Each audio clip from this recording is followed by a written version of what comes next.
ಶ್ರೀ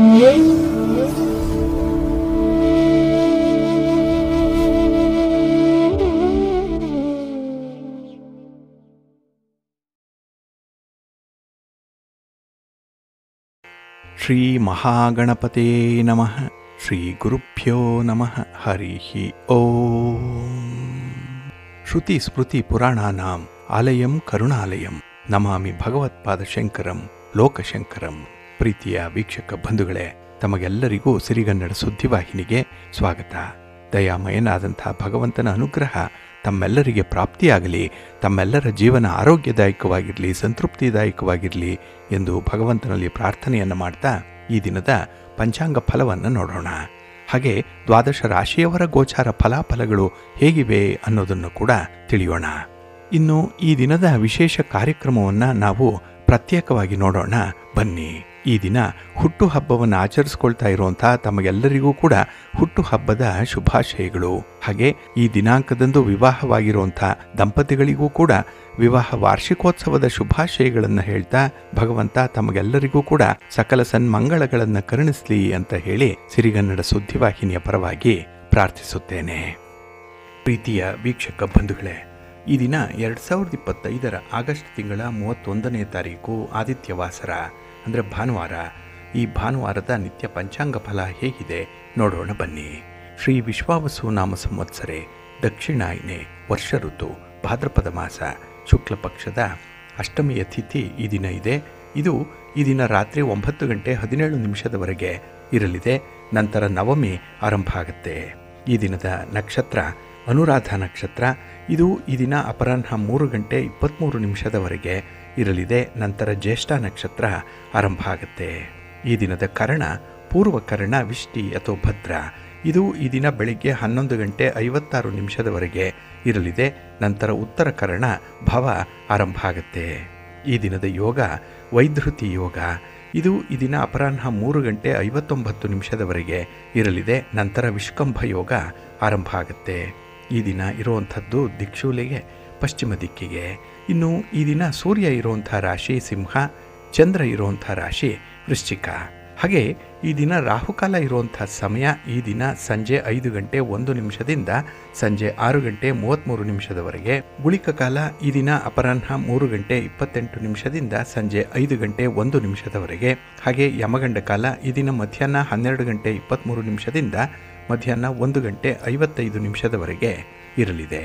ಇನ್ನು ಈ ದಿನ ದುಷ್ಟ ಮುಹೂರ್ತ ಇರುವಂಥ ಸಮಯ ಈ ದಿನ ಸಂಜೆ 5:02 ಸಂಜೆ 5:53 ದುಷ್ಟ ಮುಹೂರ್ತದ ಸಮಯ. ಹಾಗಾಗಿ ಈ ಸಮಯದಲ್ಲಿ ಯಾವುದೇ ಪ್ರಯಾಣವನ್ನಾಗಲಿ ಯಾವುದೇ ಶುಭ ಕಾರ್ಯಗಳನ್ನಾಗಲಿ ಆರಂಭ ಮಾಡಬೇಡಿ. ಏಕೆಂದರೆ ನೀವು ಯಾವುದೇ ಕೆಲಸ ಕಾರ್ಯಗಳನ್ನು ಈ ದುಷ್ಟ ಮುಹೂರ್ತ ಇರುವಂಥ ಸಮಯದಲ್ಲಿ ಆರಂಭ ಮಾಡಿದರೆ ಅದರಿಂದ ಬರುವಂಥ ಫಲಿತಾಂಶಗಳು ಅಷ್ಟೊಂದು ಅನುಕೂಲಕರವಾಗಿ ಇರೋದಿಲ್ಲ. ಅದರಿಂದಲೇ ಈ ದುಷ್ಟ ಮುಹೂರ್ತವನ್ನು ಅವಾಯ್ಡ್ ಮಾಡುವಂಥದ್ದು ತುಂಬ ಉತ್ತಮ. ಇನ್ನು ಈ ದಿನ ಅಭಿಜಿತ್ ಮುಹೂರ್ತ ಇರುವಂಥ ಸಮಯ ಈ ದಿನ ಬೆಳಿಗ್ಗೆ 11:55 ಮಧ್ಯಾಹ್ನ 12:46 ಅಭಿಜಿತ್ ಮುಹೂರ್ತದ ಸಮಯ. ಇನ್ನು ಈ ದಿನ ವಿಶೇಷವಾಗಿ ಅಮೃತ ಕಾಲ ಇರುವಂಥ ಸಮಯ ಈ ದಿನ ಪ್ರಾತಃ ಕಾಲ 5:48 ಬೆಳಿಗ್ಗೆ 7:35 ಅಮೃತ ಕಾಲದ ಸಮಯ.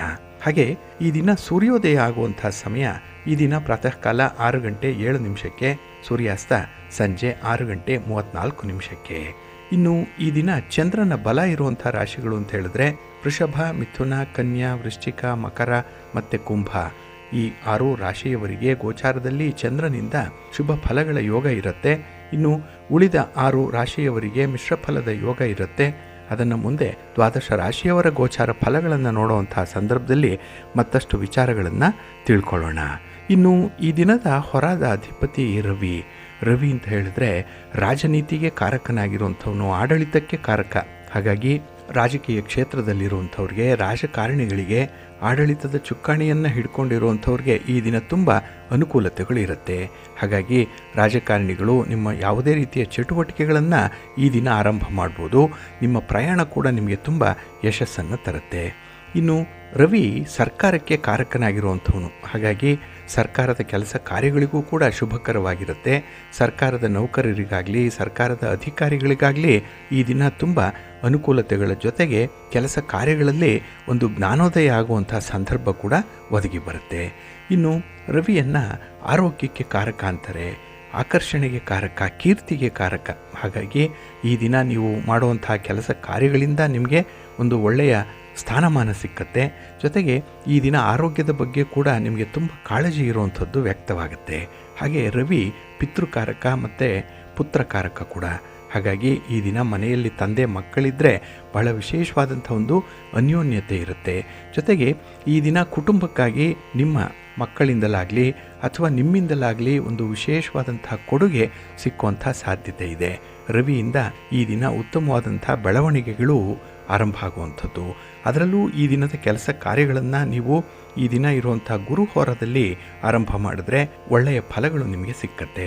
ಹಾಗಾಗಿ ಈ ದಿನ ಗುರುಹೋರ ಇರುವಂಥ ಸಮಯ ಈ ದಿನ ಬೆಳಿಗ್ಗೆ 11 ಗಂಟೆ 19 ನಿಮಿಷದಿಂದ ಮಧ್ಯಾಹ್ನ 12 ಗಂಟೆ 21 ನಿಮಿಷದವರೆಗೆ, ಹಾಗೆ ಸಂಜೆ 6 ಗಂಟೆ 35 ನಿಮಿಷದಿಂದ ರಾತ್ರಿ 7 ಗಂಟೆ 32 ನಿಮಿಷದವರೆಗೆ.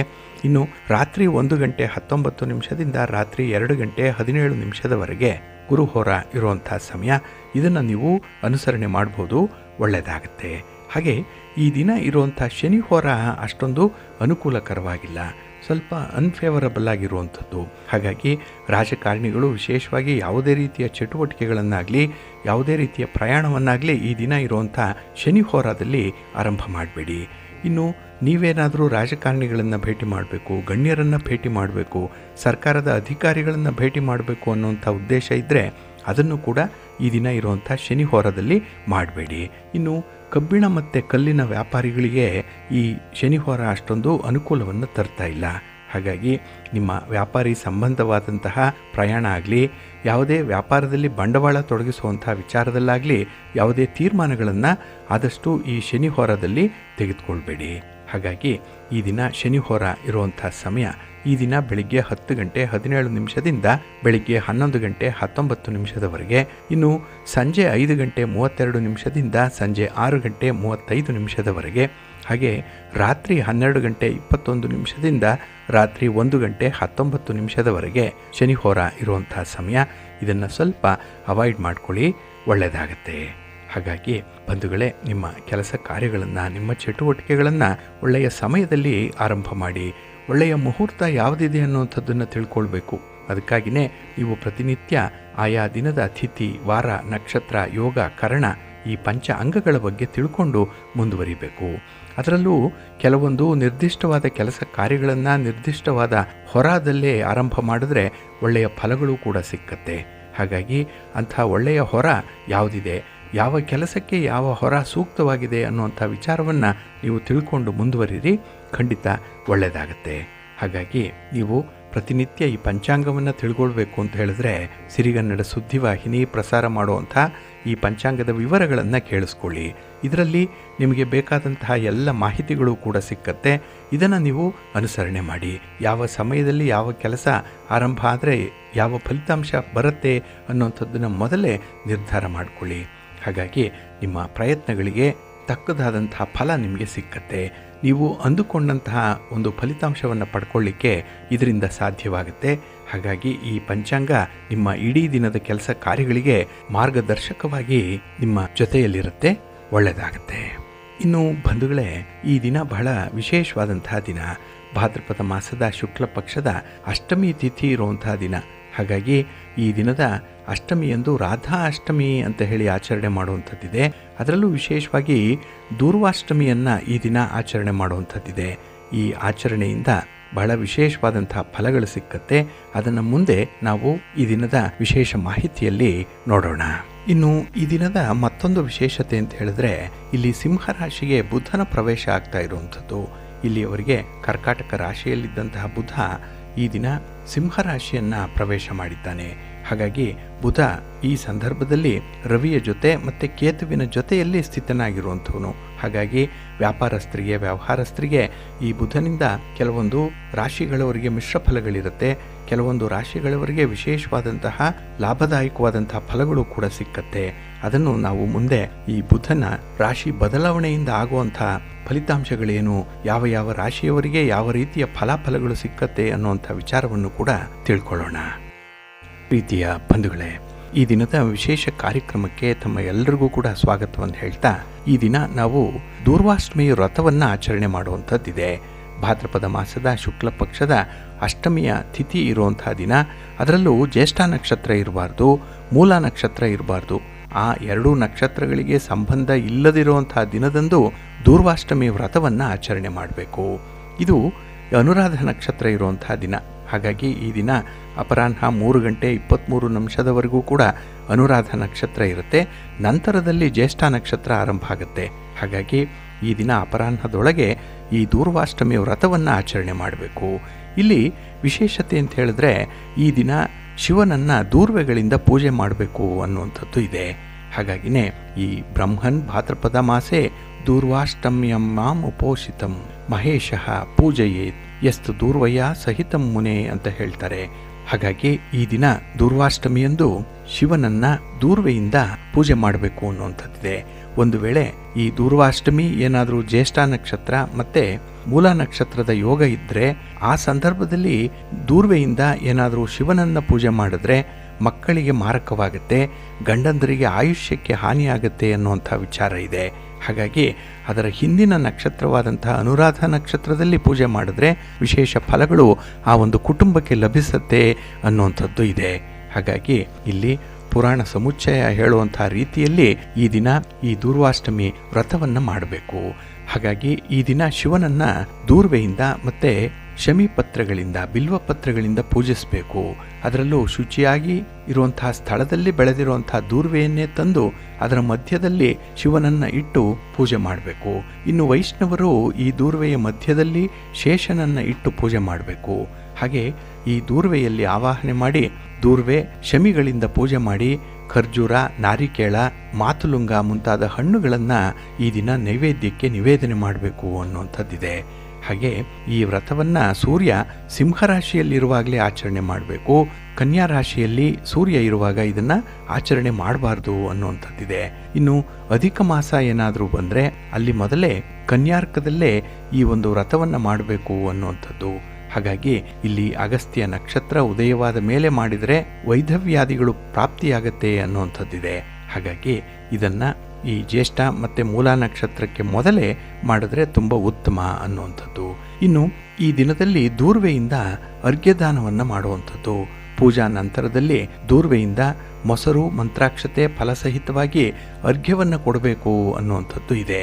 ಹಾಗಾಗಿನೇ ಬಹಳ ವಿಶೇಷವಾದಂತಹ ಪೂಜೆ ಇದು. ಈ ದಿನ ಅಂದರೆ ದೂರ್ವಾಷ್ಟಮಿಯ ದಿನ ಅಗ್ನಿಯಲ್ಲಿ ಬೇಯಿಸದ ಆಹಾರಗಳಾದಂತಹ ಮೊಸರು, ಹಣ್ಣು ಇತ್ಯಾದಿ ಫಲಗಳನ್ನು ಮಾತ್ರ ತಿನ್ನಬೇಕು, ಫಲಾಹಾರಿಯಾಗಿರಬೇಕು ಅನ್ನುವಂಥದ್ದಿದೆ. ಮೊಸರು ಅವಲಕ್ಕಿಯನ್ನು ತಿಂದರೂ ಕೂಡ ಉಪ್ಪನ್ನು ಹಾಕಿಕೊಂಡು ತಿನ್ನಬಾರದು ಅನ್ನುವಂಥದ್ದು. ಹಾಗಾಗಿ ಈ ದಿನ ವಿಶೇಷವಾಗಿ ಏಕಭುಕ್ತನಾಗಿ ಇರುವಂಥದ್ದು ತುಂಬ ಶ್ರೇಷ್ಠ. ಇನ್ನು ಈ ದೂರ್ವಾ ವ್ರತವನ್ನು ಆಚರಣೆ ಮಾಡೋದ್ರಿಂದ ರುದ್ರದೇವನ ಅನುಗ್ರಹದಿಂದ ಭಗವಂತನ ಜ್ಞಾನ ಉಂಟಾಗುತ್ತೆ. ಜ್ಞಾನಾಗ್ನಿ ಸರ್ವಕರ್ಮಾಣಿ ಅನ್ನುವಂತೆ ಈ ಬ್ರಹ್ಮಹತ್ಯೆಯಂತಹ ಪಾಪಗಳನ್ನು ಕೂಡ ಪರಿಹಾರ ಮಾಡಿಕೊಳ್ಳಿಕ್ಕೆ ಇದರಿಂದ ಸಾಧ್ಯವಾಗುತ್ತೆ. ಇನ್ನು ಈ ದಿನ ಯಾರು ದೂರ್ವೆಯಿಂದ ಶಿವನನ್ನು ಪೂಜೆ ಮಾಡ್ತಾರೋ ಅವರು ಸ್ಥಿರವಾದ ಯೌವನವನ್ನು ಪಡ್ಕೊಳ್ತಾರೆ. ವೃದ್ಧನಾದರೂ ಕೂಡ ಶಕ್ತಿ ಹ್ರಾಸವಾಗದಂತೆ ತರುಣನಂತೆ ತೋರ್ತಾರೆ. ಅಂದರೆ ಅವರಿಗೆ ಒಂದು ಇಚ್ಛಾಶಕ್ತಿ ಚೆನ್ನಾಗಿರುತ್ತೆ, ವಿಲ್ ಪವರ್ ಚೆನ್ನಾಗಿರುತ್ತೆ. ಹಾಗಾಗಿ ತಮ್ಮ ಜೀವಿತದ ಕೊನೆಯವರೆಗೂ ಕೂಡ ಅವರು ಚಟುವಟಿಕೆಯಿಂದ ಇರ್ತಾರೆ. ದೇಹಕ್ಕಾಗಲಿ ಮನಸ್ಸಿಗಾಗಲಿ ಆಲಸ್ಯ ಅನ್ನುವಂಥದ್ದು ಉಂಟಾಗಲ್ಲ. ಅವರಿಗೆ ಸಾಮಾನ್ಯವಾಗಿ ರೋಗಗಳು ಬಾಧಿಸಲ್ಲ. ತುಂಬ ಚಟುವಟಿಕೆಯಿಂದ ತಮ್ಮ ಕೆಲಸ ಕಾರ್ಯಗಳನ್ನು ತಮ್ಮ ಕಾಲ ಮೇಲೆ ನಿಂತು ನಿರ್ವಹಣೆ ಮಾಡಿಕೊಳ್ಳುವಂಥ ಒಂದು ಆರೋಗ್ಯವನ್ನು ಭಗವಂತ ಕಲ್ಪಿಸ್ತಾನೆ ಅನ್ನುವಂಥದ್ದಿದೆ. ಹಾಗೆ ಈ ದೂರ್ವಾಷ್ಟಮಿಯ ವ್ರತವನ್ನು ಮಾಡಿದವರ 7 ತಲೆಮಾರಿನವರೆಗೂ ಕೂಡ ಯಾರೂ ಸಂತಾನಹೀನರಾಗಲ್ಲ. ಅಂಥವ್ರಿಗೆ ಸಂತಾನ ಪ್ರಾಪ್ತಿ ಆಗೇ ಆಗುತ್ತೆ. ಅದರಲ್ಲೂ ಈ ದೂರ್ವೆ ಅಂತ ಹೇಳಿದ್ರೆ ಗರಿಕೆ ಏನಿದೆ ಅದು ಹುಲುಸಾಗಿ ಬೆಳೆದು ಹಸಿರಾಗಿ ಕಂಗೊಳಿಸುವಂತೆ ಅವರ ಕುಲವೂ ಕೂಡ ಉದ್ಧಾರವಾಗ್ತಾ ಇರುತ್ತೆ, ಸಮೃದ್ಧಿಯಾಗಿರುತ್ತೆ ಅನ್ನುವಂಥ ಒಂದು ಅರ್ಥ. ಹಾಗಾಗಿ ಈ ದಿನ ನೀವು ವ್ರತವನ್ನು ಆಚರಣೆ ಮಾಡದೇ ಇದ್ದರೂ ಅದಕ್ಕೆ ಬೇಕಾದಂತಹ ಸಲಕರಣೆಗಳನ್ನು ಸಿದ್ಧತೆಗಳನ್ನು ನೀವು ಮಾಡಿಕೊಳ್ಳದೇ ಇದ್ದರೂ ಪರವಾಗಿಲ್ಲ. ಈ ದಿನ ಶಿವನಿಗೆ ಸ್ವಲ್ಪ ಗರಿಕೆಯನ್ನು ಹಾಗೆ ಸ್ವಲ್ಪ ಬಿಲ್ವ ಪತ್ರೆಯನ್ನು ಕೊಟ್ಟು ನಿಮ್ಮ ಹೆಸರಿನಲ್ಲಿ ಒಂದು ಅರ್ಚನೆಯನ್ನು ಮಾಡಿಸಿ, ಒಂದು ಅಷ್ಟೋತ್ತರವನ್ನು ಮಾಡಿಸ್ಕೊಳ್ಳಿ. ಖಂಡಿತ ಒಳ್ಳೆಯ ಫಲ ನಿಮಗೆ ಸಿಕ್ಕತ್ತೆ. ಹಾಗಾಗಿ ನಿಮಗೆ ಆರೋಗ್ಯ ಪ್ರಾಪ್ತಿಯಾಗುವುದರ ಜೊತೆಗೆ ನಿಮ್ಮ ಕುಟುಂಬದ ಸಮೃದ್ಧಿ, ಸಂತಾನ ಪ್ರಾಪ್ತಿ ಇತ್ಯಾದಿ ಫಲಗಳನ್ನು ಪಡ್ಕೊಳ್ಳಿಕ್ಕೆ ಇದು ಸಾಧ್ಯ ಮಾಡುತ್ತೆ. ಹಾಗಾಗಿ ಹಲವಾರು ಪುರಾಣಗಳಲ್ಲಿ ಉಲ್ಲೇಖ ಮಾಡಿರುವಂಥ ಈ ದೂರ್ವಾಷ್ಟಮಿ ವ್ರತವನ್ನು ಈ ದಿನ ನೀವು ಸಂಕಲ್ಪಪೂರ್ವಕವಾಗಿ ಆಚರಣೆ ಮಾಡಿ ಒಳ್ಳೆಯದಾಗುತ್ತೆ. ಇನ್ನು ಈ ದಿನವನ್ನು ಎಳೆಯ ಅಷ್ಟಮಿ ಅಂತ ಹೇಳಿ ಕೂಡ ಕರೆಯುವಂಥದ್ದು ಇದೆ. ಅಂದರೆ ಇದು ಜ್ಯೇಷ್ಠಾಲಕ್ಷ್ಮಿ ವ್ರತ. ಇಲ್ಲಿ ಜ್ಯೇಷ್ಠಾಲಕ್ಷ್ಮಿ ತುಂಬ ವಿಶೇಷತೆಯಿಂದ ಕೂಡಿರುವಂಥ ಒಂದು ವ್ರತ ಇದು. ಹಾಗೆ ಇಲ್ಲಿ ಜ್ಯೇಷ್ಠಾಲಕ್ಷ್ಮಿ ವ್ರತವನ್ನ ಜ್ಯೇಷ್ಠ ನಕ್ಷತ್ರ ಇರುವಂತಹ ಸಂದರ್ಭದಲ್ಲಿ ಜ್ಯೇಷ್ಠ ನಕ್ಷತ್ರವನ್ನ ಉಪಜೀವಿಸಿಕೊಂಡು ಇರುವಂತಹ ದಿನ ಪ್ರವೃತ್ತವಾಗಿ ಮಾಡಬೇಕು. ಹಾಗೆ ಕೃಷ್ಣ ಜಯಂತಿ ಏನಿದೆ ಅದು ರೋಹಿಣಿ ನಕ್ಷತ್ರದಿಂದ ಪ್ರವೃತ್ತವಾಗಿರುವಂತೆ ಇಲ್ಲಿ ಜ್ಯೇಷ್ಠಾಲಕ್ಷ್ಮಿ ವ್ರತ ಜ್ಯೇಷ್ಠ ನಕ್ಷತ್ರದಿಂದ ಪ್ರವೃತ್ತರಾಗಿರುವಂಥದ್ದು. ಇಲ್ಲಿ ಪದ್ಮಪುರಾಣ ಬಹಳ ವಿಶೇಷವಾಗಿ ಈ ಭಾದ್ರಪದ ಮಾಸದ ಶುಕ್ಲ ಪಕ್ಷದ ಅಷ್ಟಮಿಯ ದಿನ ಜ್ಯೇಷ್ಠಾಲಕ್ಷ್ಮಿ ದೇವಿಯನ್ನ ಆವಾಹನೆ ಮಾಡಿ ಪೂಜೆ ಮಾಡಬೇಕು. ಇಲ್ಲಿ ದಾರಿದ್ರ್ಯ ಲಕ್ಷ್ಮಿ ಅನಿಸಿರುವಂತಹ ಅಲಕ್ಷ್ಮಿಯನ್ನ ಪರಿಹಾರ ಮಾಡಿಕೊಳ್ಳಿಕ್ಕೆ ಇದನ್ನ ಆಚರಣೆ ಮಾಡಬೇಕು ಅನ್ನುವಂಥದ್ದು ಇದೆ. ಸಂಪ್ರಾಪ್ತೆ ಭಾದ್ರ ಮಾಸೆ ತು ಅಷ್ಟಮಿ ಯಾ ಸೀತಾ ಭವೇತ್ ವಿಧಿನಾ ಪೂಜೆಯೇ ಜ್ಯೇಷ್ಠ ಮಮ ಲಕ್ಷ್ಮಿ ವಿನಿವೃತ್ತಯೇ ಅನ್ನುವಂಥದ್ದು ಈ ಕಾರಣಕ್ಕಾಗಿದೆ. ಅಂದರೆ ಜ್ಯೇಷ್ಠ ನಕ್ಷತ್ರ ಇರುವಾಗಲೇ ಜ್ಯೇಷ್ಠ ಲಕ್ಷ್ಮಿಯ ವ್ರತಾಚರಣೆಯಿಂದ ರಾಜ್ಯ ಸಿದ್ಧವಾಗುತ್ತೆ. ನೀವು ಬಯಸಿದಂತಹ ಒಂದು ಸ್ಥಿರಾಸ್ತಿಯನ್ನು ಪಡ್ಕೊಳ್ಳಿಕ್ಕೆ ಸಾಧ್ಯವಾಗುತ್ತೆ. ಯಾರ ದಿನದಲ್ಲಿ ಮಧ್ಯಾಹ್ನದ ಮೇಲೆ ಸ್ವಲ್ಪವಾದರೂ ಕೂಡ ಜ್ಯೇಷ್ಠ ನಕ್ಷತ್ರ ಇದೆಯೋ ಆ ದಿನವೇ ಜ್ಯೇಷ್ಠಾದೇವಿ ಪೂಜೆಯನ್ನು ಮಾಡಬೇಕು. ಹಾಗೆ ಈ ದಿನ ನೋಡಿ ಅಪರಾಹ್ನ 3:23 ನಂತರದಲ್ಲಿ ಜ್ಯೇಷ್ಠ ನಕ್ಷತ್ರ ಇರುತ್ತೆ. ಸಂಜೆಯ ಸಮಯಕ್ಕೆ ನೀವು ಜ್ಯೇಷ್ಠಾದೇವಿಯ ಪೂಜೆಯನ್ನು ಮಾಡಬಹುದು. ಇಲ್ಲಿ ವಿಶೇಷತೆ ಅಂತ ಹೇಳಿದ್ರೆ ಇಲ್ಲಿ ಜ್ಯೇಷ್ಠಾಲಕ್ಷ್ಮಿ ವ್ರತವನ್ನ ಸಾಮಾನ್ಯವಾಗಿ ವೈಷ್ಣವರು ಆಚರಿಸಲ್ಲ. ಏಕೆಂದ್ರೆ ಜ್ಯೇಷ್ಠ ಅಲಕ್ಷ್ಮಿ ಲಕ್ಷ್ಮಿಗಿಂತಲೂ ಕೂಡ ಮೊದಲು ಸಮುದ್ರ ಮಥನ ಕಾಲದಲ್ಲಿ ಹುಟ್ಟಿ ಬಂದಿದ್ರಿಂದ ಜ್ಯೇಷ್ಠ ಅಂತ ಅನ್ನಿಸ್ಕೊಂಡಿರ್ತಾಳೆ. ಇವಳು ಕಲಿಭಾರ್ಯೆಯಾಗಿದ್ದು ತಪಸ್ಸಿನಿಂದ ಅಪ್ಸರೆಯಾಗಿರುವಂಥವಳು. ಹಾಗಾಗಿನೇ ಈ ಜ್ಯೇಷ್ಠ ಲಕ್ಷ್ಮಿ ವಿಶೇಷವಾಗಿ ಪರಿಗಣಿಸಲ್ಪಡಬೇಕು ಅನ್ನುವಂಥದ್ದಿದೆ. ಇಲ್ಲಿ ಈ ಜ್ಯೇಷ್ಠಾಲಕ್ಷ್ಮಿಯ ಬಗ್ಗೆ ಹೇಳೋದಾದರೆ ಶ್ರೀರಾಮಚಂದ್ರನ ಪಟ್ಟಾಭಿಷೇಕಕ್ಕೆ ಕಲ್ಲು ಹಾಕಿದಂಥ ಮಂಥರೆ ಇದ್ದಾರಲ್ಲ, ಇವಳು ಕೂಡ ಜ್ಯೇಷ್ಠಾಲಕ್ಷ್ಮಿ ಆಗಿರುವಂಥವಳು. ಆದ್ದರಿಂದ ತಾಮಸ ಬುದ್ಧಿಯ ದೈತ್ಯರು ಪೂಜಿಸುವಂಥದ್ದು ಈ ಜ್ಯೇಷ್ಠಾಲಕ್ಷ್ಮಿಯನ್ನ. ಹಾಗಾಗಿ ವೈಷ್ಣವರು ಸಾಮಾನ್ಯವಾಗಿ ಇದನ್ನು ಪೂಜೆ ಮಾಡಲ್ಲ ಈ ದಿನದಲ್ಲಿ. ಇನ್ನು ಜ್ಯೇಷ್ಠಾಲಕ್ಷ್ಮಿ ಅಂತ ಹೇಳಿದ್ರೆ ಜೀವಕೋಟಿಯಲ್ಲಿ ಉತ್ತಮವಾದಂತಹ ವಾಯುದೇವರಿಗೂ ಕೂಡ ಜ್ಯೇಷ್ಠಳೆ ಶ್ರೇಷ್ಠಳು ಆಗಿರುವಂಥವಳು. ಹಾಗಾಗಿ ನಿತ್ಯ ಮುಕ್ತಳಾದಂತಹ ಶ್ರೀ ಲಕ್ಷ್ಮೀ ದೇವಿ ಈಕೆ. ಹಾಗೆ ಶ್ರೀ ಸೂಕ್ತದಲ್ಲಿ ಹಸಿವೆ ಮತ್ತು ಬಾಯಾರಿಕೆ ಇವುಗಳನ್ನು ಉಂಟು ಮಾಡಿ ಭಗವಂತನ ಪೂಜೆಗೆ ವಿಘ್ನ ತರುವಂತಹ ಅಲಕ್ಷ್ಮಿ ಏನಿದ್ದಾಳೆ ಅಂಥವಳನ್ನು ಓಡಿಸ್ಲಿಕ್ಕೆ ಲಕ್ಷ್ಮಿಯನ್ನು ಪ್ರಾರ್ಥನೆ ಮಾಡಬೇಕು ಅನ್ನುವಂಥದ್ದಿದೆ. ಹಾಗಾಗಿ ಇಲ್ಲಿ ಜ್ಯೇಷ್ಠಾದೇವಿಯ ಪೂಜೆಯಲ್ಲಿ ಮಹಾಲಕ್ಷ್ಮಿಯ ನಾಮಗಳಿಂದಲೇ ಕೂಡ ಉಪಚಾರ ಪೂಜೆಯನ್ನು ಮಾಡಬೇಕು ಅನ್ನುವಂಥದ್ದು. ಹಾಗಾಗಿ ಜ್ಯೇಷ್ಠಾಯೈತೆ ನಮಸ್ತುಭ್ಯಂ, ಶ್ರೇಷ್ಠಾಯೈತೆ ನಮೋ ನಮಃ, ಸರ್ವಾಯೈತೆ ನಮಸ್ತುಭ್ಯಂ, ನಾರಾಯಣೇ ನಮೋ ನಮಃ ಅಂತ ಹೇಳಿ ಪ್ರಾರ್ಥನೆ ಮಾಡಿಕೊಳ್ಬೇಕು. ಜೊತೆಗೆ ಈ ಅಷ್ಟಮಿ ದುರ್ಗಾದೇವಿಗೆ ಪ್ರಿಯವಾದ್ರಿಂದ ದಾರಿದ್ರ್ಯ ನಾಶಕ್ಕಾಗಿ ದರಿದ್ರ ದೇವತೆಯನ್ನು ಯಾರೂ ಕೂಡ ಪೂಜೆ ಮಾಡಲ್ಲ. ಹಾಗಾಗಿ ಈ ಜ್ಯೇಷ್ಠ ಲಕ್ಷ್ಮೀ ದೇವಿಯನ್ನು ಅಲಕ್ಷ್ಮಿ ನಾಶಕ್ಕಾಗಿಯೇ ಮಾಡುವಂಥದ್ದು ಈ ಒಂದು ವ್ರತದ ಉದ್ದೇಶವಾಗಿ. ಹಾಗೆ ಪೂಜಾ ನಂತರದಲ್ಲಿ ರಾತ್ರಿಯಲ್ಲಿ ಜಾಗರಣೆಯಲ್ಲಿರಬೇಕು ಅನ್ನುವಂಥದ್ದಿದೆ. ನಂತರ ಈ ದಿನ ಚಂದ್ರೋದಯ ಆದಾಗ ಚಂದ್ರನಿಗೆ ಅರ್ಘ್ಯವನ್ನು ಫಲಸಹಿತೆಯಾಗಿ ಬಿಡಬೇಕು ಅನ್ನುವಂಥದ್ದು. ಹಾಗಾಗಿ ಇಲ್ಲಿ ಜ್ಯೇಷ್ಠ ಲಕ್ಷ್ಮೀ ದೇವಿಯ ವ್ರತ ಅಂತ ಹೇಳಿದ್ರೆ ಜೀವಕೋಟಿಯಲ್ಲಿ ಗುಣಾದಿಗಳಿಂದ ಜ್ಯೇಷ್ಠಳಾಗಿರುವಂಥ ಲಕ್ಷ್ಮೀ ದೇವಿಯ ವ್ರತ ಇದು. ಹಾಗಾಗಿ ಈ ಭಾದ್ರಪದ ಮಾಸದ ಶುಕ್ಲ ಪಕ್ಷದ ಅಷ್ಟಮಿಯಂದು ಸಾಮಾನ್ಯವಾಗಿ ದೂರ್ವಾಷ್ಟಮಿ ಅಂತ ಹೇಳಿ ಕರೀತಾರೆ. ಇದೇ ದಿವಸ ಜ್ಯೇಷ್ಠ ನಕ್ಷತ್ರವೂ ಕೂಡಿದ್ರೆ ಮಹಾಜ್ಯೇಷ್ಠ ಅಂತ ಹೇಳಿ ಕರೆಯುವಂಥದ್ದು ಇದೆ. ಹಾಗಾಗಿ ಈ ಅಷ್ಟಮಿಯ ಜೊತೆಯಲ್ಲಿ ಭಾನುವಾರ ಏನಾದರೂ ಸೇರಿದ್ರೆ ಅದನ್ನು ನೀಲಜ್ಯೇಷ್ಠ ಅನ್ನುವಂಥ ವ್ರತವನ್ನು ಆಚರಣೆ ಮಾಡಬೇಕು ಅನ್ನುವಂಥದ್ದು ಇದೆ. ಇಲ್ಲಿ ಶೈವರು ವಿಶೇಷವಾಗಿ ಈ ಜ್ಯೇಷ್ಠಾದೇವಿ ಅಂದರೆ ಪಾರ್ವತೀ ದೇವಿ ಅಂತಲೇ ತಿಳಿದು ಪೂಜೆ ಮಾಡುವಂಥದ್ದಿದೆ. ಇನ್ನು ನೀಲಗೌರಿ ವ್ರತ ಅನ್ನುವಂಥದ್ದು ಅಂದರೆ ನೀಲಾಜ್ಯೇಷ್ಠ ಭಾನುವಾರ ಈ ದಿನ ಬಂದಿರೋದ್ರಿಂದ ಅದನ್ನು ಕೆಲವರು ಮಾಡ್ತಾರೆ. ಇದನ್ನು 16 ದಿನಗಳ ಪರ್ಯಂತ ಮಹಾಲಕ್ಷ್ಮಿ ವ್ರತವನ್ನು ಮಾಡುವಂಥದ್ದು ಇದೆ. ಹಾಗಾಗಿನೇ ಈ ವ್ರತವನ್ನು ಮಾಡುವಂಥವರು 16 ಗಂಟುಗಳುಳ್ಳಂತಹ ದೋರವನ್ನು ಕಟ್ಟಿಕೊಳ್ಳಬೇಕು. ಅಂದರೆ 16 ಗಂಟುಗಳು ಆ ದಾರಕ್ಕೆ ಇರಬೇಕು ಅನ್ನುವಂಥದ್ದು. ಈ ದಿನದಿಂದ ಶ್ರೀ ಸೂಕ್ತದಿಂದ ಲಕ್ಷ್ಮೀ ದೇವಿಯನ್ನ ಪೂಜೆ ಮಾಡಬೇಕು, ನಾರಾಯಣ ಸಹಿತವಾಗಿ ಅನ್ನುವಂಥದ್ದಿದೆ. ಇನ್ನು ಆಶ್ವಯುಜ ಮಾಸದ ಕೃಷ್ಣ ಪಕ್ಷದ ಅಷ್ಟಮಿಯವರೆಗೂ ಕೂಡ ಈ ವ್ರತವನ್ನು ಮಾಡಿ ಉದ್ಯಾಪನೆಯನ್ನು ಮಾಡಬೇಕು ಅನ್ನುವಂಥದ್ದನ್ನ ಶಾಸ್ತ್ರಗಳು ಹೇಳುತ್ತೆ. ಆದರೆ ಇತ್ತೀಚಿನ ದಿನಮಾನಸದಲ್ಲಿ ಕೆಲಸದ ಒತ್ತಡಗಳಿಂದ ಹಾಗೆ ಈ ಮಾಸಾದಿ ಕರ್ತವ್ಯಗಳ ಬಗ್ಗೆ ನಮಗೆ ತಿಳಿದಿರುವಂಥ ಅಲ್ಪ ಜ್ಞಾನದಿಂದ ಈ ರೀತಿಯಲ್ಲಿ ವ್ರತಗಳನ್ನು ಹಬ್ಬಗಳನ್ನು ಆಚರಣೆ ಮಾಡಲಿಕ್ಕೆ ಸಾಧ್ಯ ಇಲ್ಲ. ಹಾಗಾಗಿನೇ ನಾವು ಆ ವ್ರತ ಆರಂಭವಾದಂಥ ದಿನದಂದು ಸಾಧ್ಯವಾದಷ್ಟು ಆ ವ್ರತದ ಬಗ್ಗೆ ಮಾಹಿತಿಯನ್ನು ಪಡ್ಕೊಳ್ಳುವಂಥದ್ದು, ಹಾಗೆ ನಿಷ್ಠೆಯಿಂದ ಪ್ರಾಮಾಣಿಕವಾಗಿ ಆ ವ್ರತವನ್ನು ಅನುಸರಣೆ ಮಾಡುವಂಥದ್ದನ್ನು ಮಾಡಿದ್ರೆ ಅದರ ಫಲಗಳು ಕೂಡ ಸಿಕ್ಕತ್ತೆ. ಕಲಿಯುಗದಲ್ಲಿ ಭಗವಂತನ ಸ್ಮರಣೆಯಿಂದ, ಕೀರ್ತನೆಯಿಂದ, ಸ್ತೋತ್ರಗಳಿಂದ ಮಾತ್ರ ಒಲಿಸ್ಕೊಳ್ಬಹುದು ಅನ್ನುವಂಥ ವಿಚಾರ ಇರುವಾಗ ಇಂತಹ ವ್ರತಗಳನ್ನು ನಾವು ಮಾಡಿ ಉದ್ಯಾಪನೆಯನ್ನು ಮಾಡಬಹುದು ಅನ್ನುವಂಥ ವಿಚಾರ ಇದೆ. ಹಾಗೆ ಈ ದಿನದಲ್ಲಿ ಈ ಜ್ಯೇಷ್ಠಾಲಕ್ಷ್ಮಿಯ ಪೂಜೆ ಮಾಡುವಂಥವರು ಪಾಯಸವನ್ನು ಈ ದಿನ ನೈವೇದ್ಯಕ್ಕಾಗಿ ಇಡಬೇಕು. ಹಾಗೆ ಕಮಲದಿಂದ, ಬಿಲ್ವದಿಂದ ಈ ದಿನ ಹೋಮವನ್ನು ಮಾಡಬೇಕು ಅನ್ನುವಂಥದ್ದು. ಹೋಮ ನಂತರದಲ್ಲಿ ಗರಿಕೆಯಿಂದ ಪೂಜೆಯನ್ನು ಮಾಡಿ ಮೊರದ ಬಾಗಿನವನ್ನು ಕೊಡಬೇಕು ಅನ್ನುವಂಥದ್ದು. ಅದರಲ್ಲೂ ಬಾಗಿನವನ್ನು ಮುತ್ತೈದೆಯರಿಗೆ ನೀಡಿ ಈ ಜ್ಯೇಷ್ಠಾಲಕ್ಷ್ಮಿಯ ಪ್ರತಿಮೆಗಳೇನಾದರೂ ಇದ್ದರೆ ಅದನ್ನು ಬ್ರಾಹ್ಮಣರಿಗೆ ದಾನ ಮಾಡಬೇಕು ಅನ್ನುವಂಥದ್ದು ಇದೆ. ಹಾಗೆ ವಿಶೇಷವಾಗಿ ಸ್ತ್ರೀಯರು ಈ ವ್ರತವನ್ನು ಅನುಸರಣೆ ಮಾಡಬೇಕು. ಜ್ಯೇಷ್ಠ ನಕ್ಷತ್ರಯುಕ್ತವಾದಂತಹ ಅಷ್ಟಮಿ ಜ್ಯೇಷ್ಠಾಷ್ಟಮಿ ಅಂತ ಹೇಳಿ ಕೂಡ ಕರೆಸ್ಕೊಂಡಿರುವಂಥದ್ದು. ಹಾಗಾಗಿ ಈ ದೂರ್ವಾಷ್ಟಮಿಯ ದಿನ ಶಿವ ಪಾರ್ವತಿಯರನ್ನು ದೂರ್ವೆಗಳಿಂದ, ಬಿಲ್ವಪತ್ರೆಗಳಿಂದ ಪೂಜೆ ಮಾಡುವಂಥದ್ದು ಇದೆ. ಇನ್ನು 16 ದಿನಗಳ ಕಾಲ ಈ ಮಹಾಲಕ್ಷ್ಮಿ ವ್ರತದ ಪೂಜೆಯನ್ನು ಮಾಡುವಂಥವರು ಕೂಡ ಇದ್ದಾರೆ. ಇನ್ನು ಈ ದಿನ ಈ ಜ್ಯೇಷ್ಠಾಲಕ್ಷ್ಮಿ ವ್ರತದ ಕಥೆಯನ್ನು ಕೂಡ ಕೇಳಬೇಕು ಅನ್ನುವಂಥದ್ದಿದೆ. ಇಲ್ಲಿ ದೇವಾಸುರ ಯುದ್ಧ ಬಹಳ ಕಾಲ ನಡೆಯಿತು. ಅಂದರೆ ದೇವತೆಗಳಿಗೂ ರಾಕ್ಷಸರಿಗೂ ನಡೆದಂತಹ ಯುದ್ಧ. ಇಲ್ಲಿ ವ್ಯತ್ರಾಸುರ ಅನ್ನುವಂಥ ಒಬ್ಬ ಅಸುರ ನಾಯಕನಾಗಿರ್ತಾನೆ. ಇಂದ್ರದೇವರು ನಾರಾಯಣನ ಅನುಗ್ರಹದಿಂದ ಅಸುರನನ್ನ ಯುದ್ಧದಲ್ಲಿ ಪರಾಜಯಗೊಳಿಸ್ಬಿಡ್ತಾರೆ.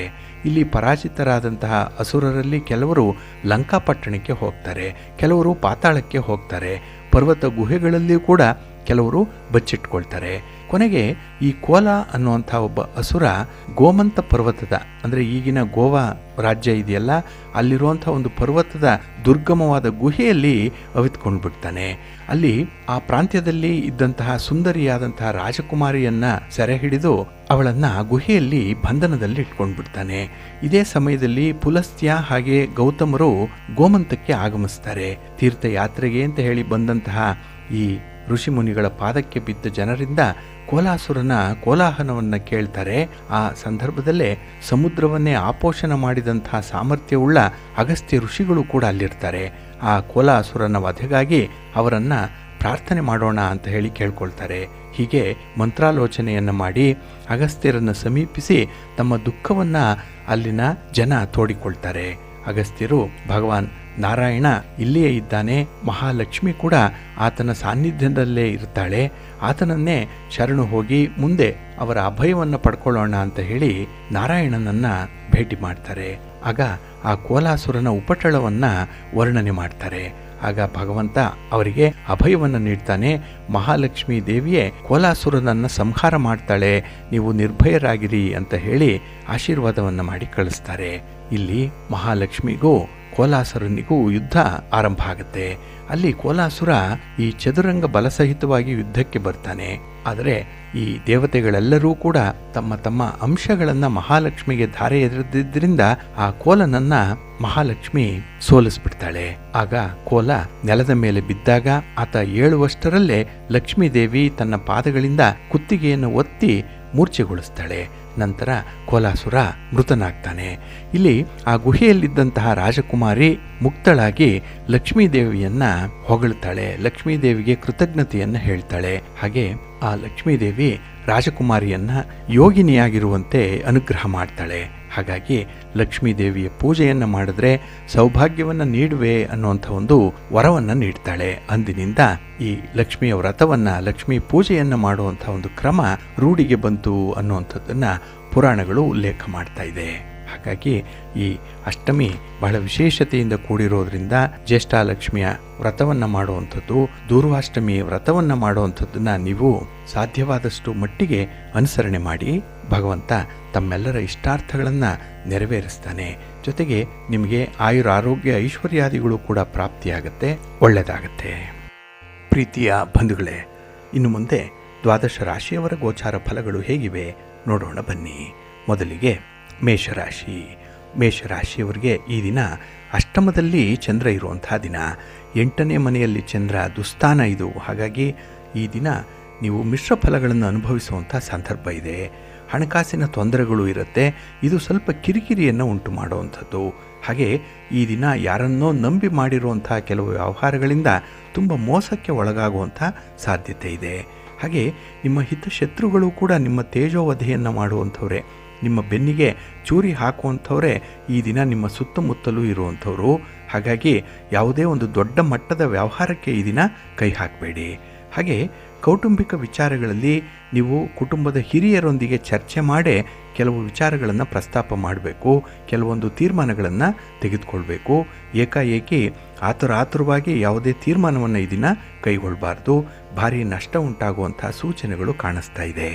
ಇನ್ನು ಈ ದಿನ ಕೈಗೊಂಡಂಥ ವ್ಯವಹಾರಗಳು ಸ್ವಲ್ಪ ನಿಧಾನವಾಗಿ ನಡೆಯೋದ್ರಿಂದ ಈ ದಿನ ನಿಮಗೆ ತಾಳ್ಮೆ ಇಲ್ಲ, ಪೇಷನ್ಸ್ ಅನ್ನುವಂಥದ್ದು ಇಲ್ಲ.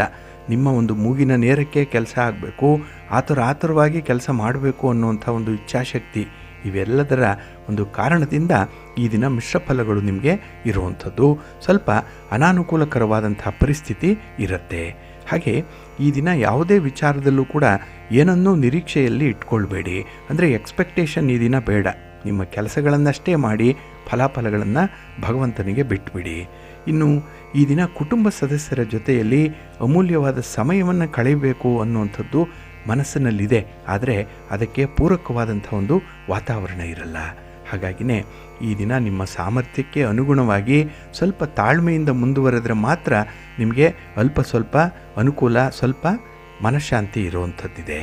ಹಾಗಾಗಿ ಈ ದಿನ ನಿಮ್ಮ ಸ್ವಂತದ ವಿವೇಚನಾ ಶಕ್ತಿಯಿಂದಲೇ ಮುಂದುವರಿಬೇಕು. ಆಯ್ಕೆ ನಿಮ್ಮ ಕೈಯಲ್ಲೇ ಇರುತ್ತೆ. ಆದರೆ ಈ ಪ್ರಯಾಣದ ಸಂದರ್ಭದಲ್ಲಿ ಮಾತ್ರ ಎಚ್ಚರಿಕೆಯಿಂದ ಇರಿ. ನಿಮ್ಮ ಮನೆ ದೇವರನ್ನು ಸ್ಮರಣೆ ಮಾಡ್ತಾ ಇರಿ. ಗಣಪತಿಯನ್ನು ಆರಾಧನೆ ಮಾಡಿ, ಗಣಪತಿಯ ಸ್ತೋತ್ರವನ್ನು ಈ ದಿನ ಹೇಳ್ಕೊಳ್ಳಿ, ಒಳ್ಳೆಯದಾಗತ್ತೆ. ನಿಮ್ಮ ಅದೃಷ್ಟದ ಬಣ್ಣ ಗುಲಾಬಿ, ಅದೃಷ್ಟದ ದಿಕ್ಕು ಈಶಾನ್ಯ ದಿಕ್ಕು, ಅದೃಷ್ಟ ಸಂಖ್ಯೆ 2. ವೃಷಭ ರಾಶಿಯವರಿಗೆ ಈ ದಿನ ಕಳತ್ರ ಸ್ಥಾನದಲ್ಲಿ ಚಂದ್ರ ಇರುವಂಥ ದಿನ. ಹಾಗಾಗಿನೇ ಈ ದಿನ ತುಂಬ ಸಂತೋಷ ಇದೆ, ತುಂಬ ಲಾಭದಾಯಕ, ಅನುಕೂಲ ಎಲ್ಲವೂ ಕೂಡ ಏಕಕಾಲಕ್ಕೆ ಒದಗಿ ಬರುವಂಥ ಸನ್ನಿವೇಶಗಳಿದೆ. ಹಾಗೆ ಈ ದಿನದಲ್ಲಿ ಯಾವುದೇ ಒಂದು ಕಷ್ಟ ಇರಲಿ, ಸಮಸ್ಯೆ ಇರಲಿ, ಅದರ ಮೂಲವನ್ನು ಅರಿಯುವಂಥ ಒಂದು ಪ್ರಯತ್ನ ಮಾಡ್ತೀರಿ. ಹಾಗಾಗಿ ಈ ದಿನ ಮೇಲುನೋಟಕ್ಕೆ ತಾತ್ಕಾಲಿಕವಾಗಿರುವಂಥ ಫಲಿತಾಂಶಗಳಲ್ಲಿ ನಿಮಗೆ ಆಸಕ್ತಿ ಇಲ್ಲ. ಆದರೆ ಈ ದಿನ ಶಾಶ್ವತವಾಗಿರುವಂಥ ಫಲ ಸಿಗಬೇಕು, ಅದು ಭವಿಷ್ಯಕ್ಕೆ ತುಂಬ ಭದ್ರ ಬುನಾದಿಯನ್ನು ಹಾಕಿಕೊಡಬೇಕು ಅನ್ನುವಂಥ ಒಂದು ಇಚ್ಛಾಶಕ್ತಿಯಿಂದ ಕೆಲಸಗಳು ಆರಂಭ ಆಗುತ್ತೆ.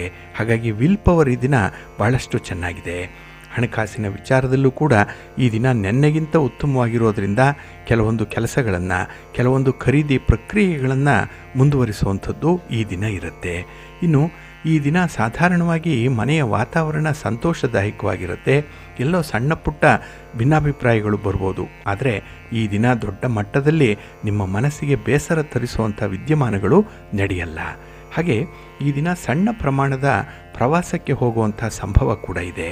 ಇನ್ನು ಪಾಲುದಾರಿಕೆ ವ್ಯವಹಾರಗಳು ಕೂಡ ನಿಮಗೆ ಲಾಭದಾಯಕವಾಗಿರುತ್ತೆ. ಹಾಗೆ ಮಾರಾಟ ಏನಿದೆ ಅದು ಹೆಚ್ಚು ಉತ್ತೇಜಕವಾಗಿ ಇರುವಂಥದ್ದು. ಅಂದರೆ ನಿಮ್ಮ ಉತ್ಪನ್ನಗಳು ಈ ದಿನ ಚೆನ್ನಾಗಿ ಮಾರಾಟ ಆಗುತ್ತೆ, ಒಳ್ಳೆಯ ಲಾಭವನ್ನು ತರುತ್ತೆ. ಇನ್ನು ರಾಜಕೀಯ ಸಂಬಂಧಿತವಾದಂಥ ಚರ್ಚೆಗಳಲ್ಲಿ ಭಾಗವಹಿಸುವಂಥದ್ದು ಇದೆ. ರಾಜಕಾರಣಿಗಳಿಗೆ ಈ ದಿನ ಅತ್ಯುತ್ತಮವಾದಂಥ ಸಂದರ್ಭಗಳು ಕೂಡ ಇದೆ.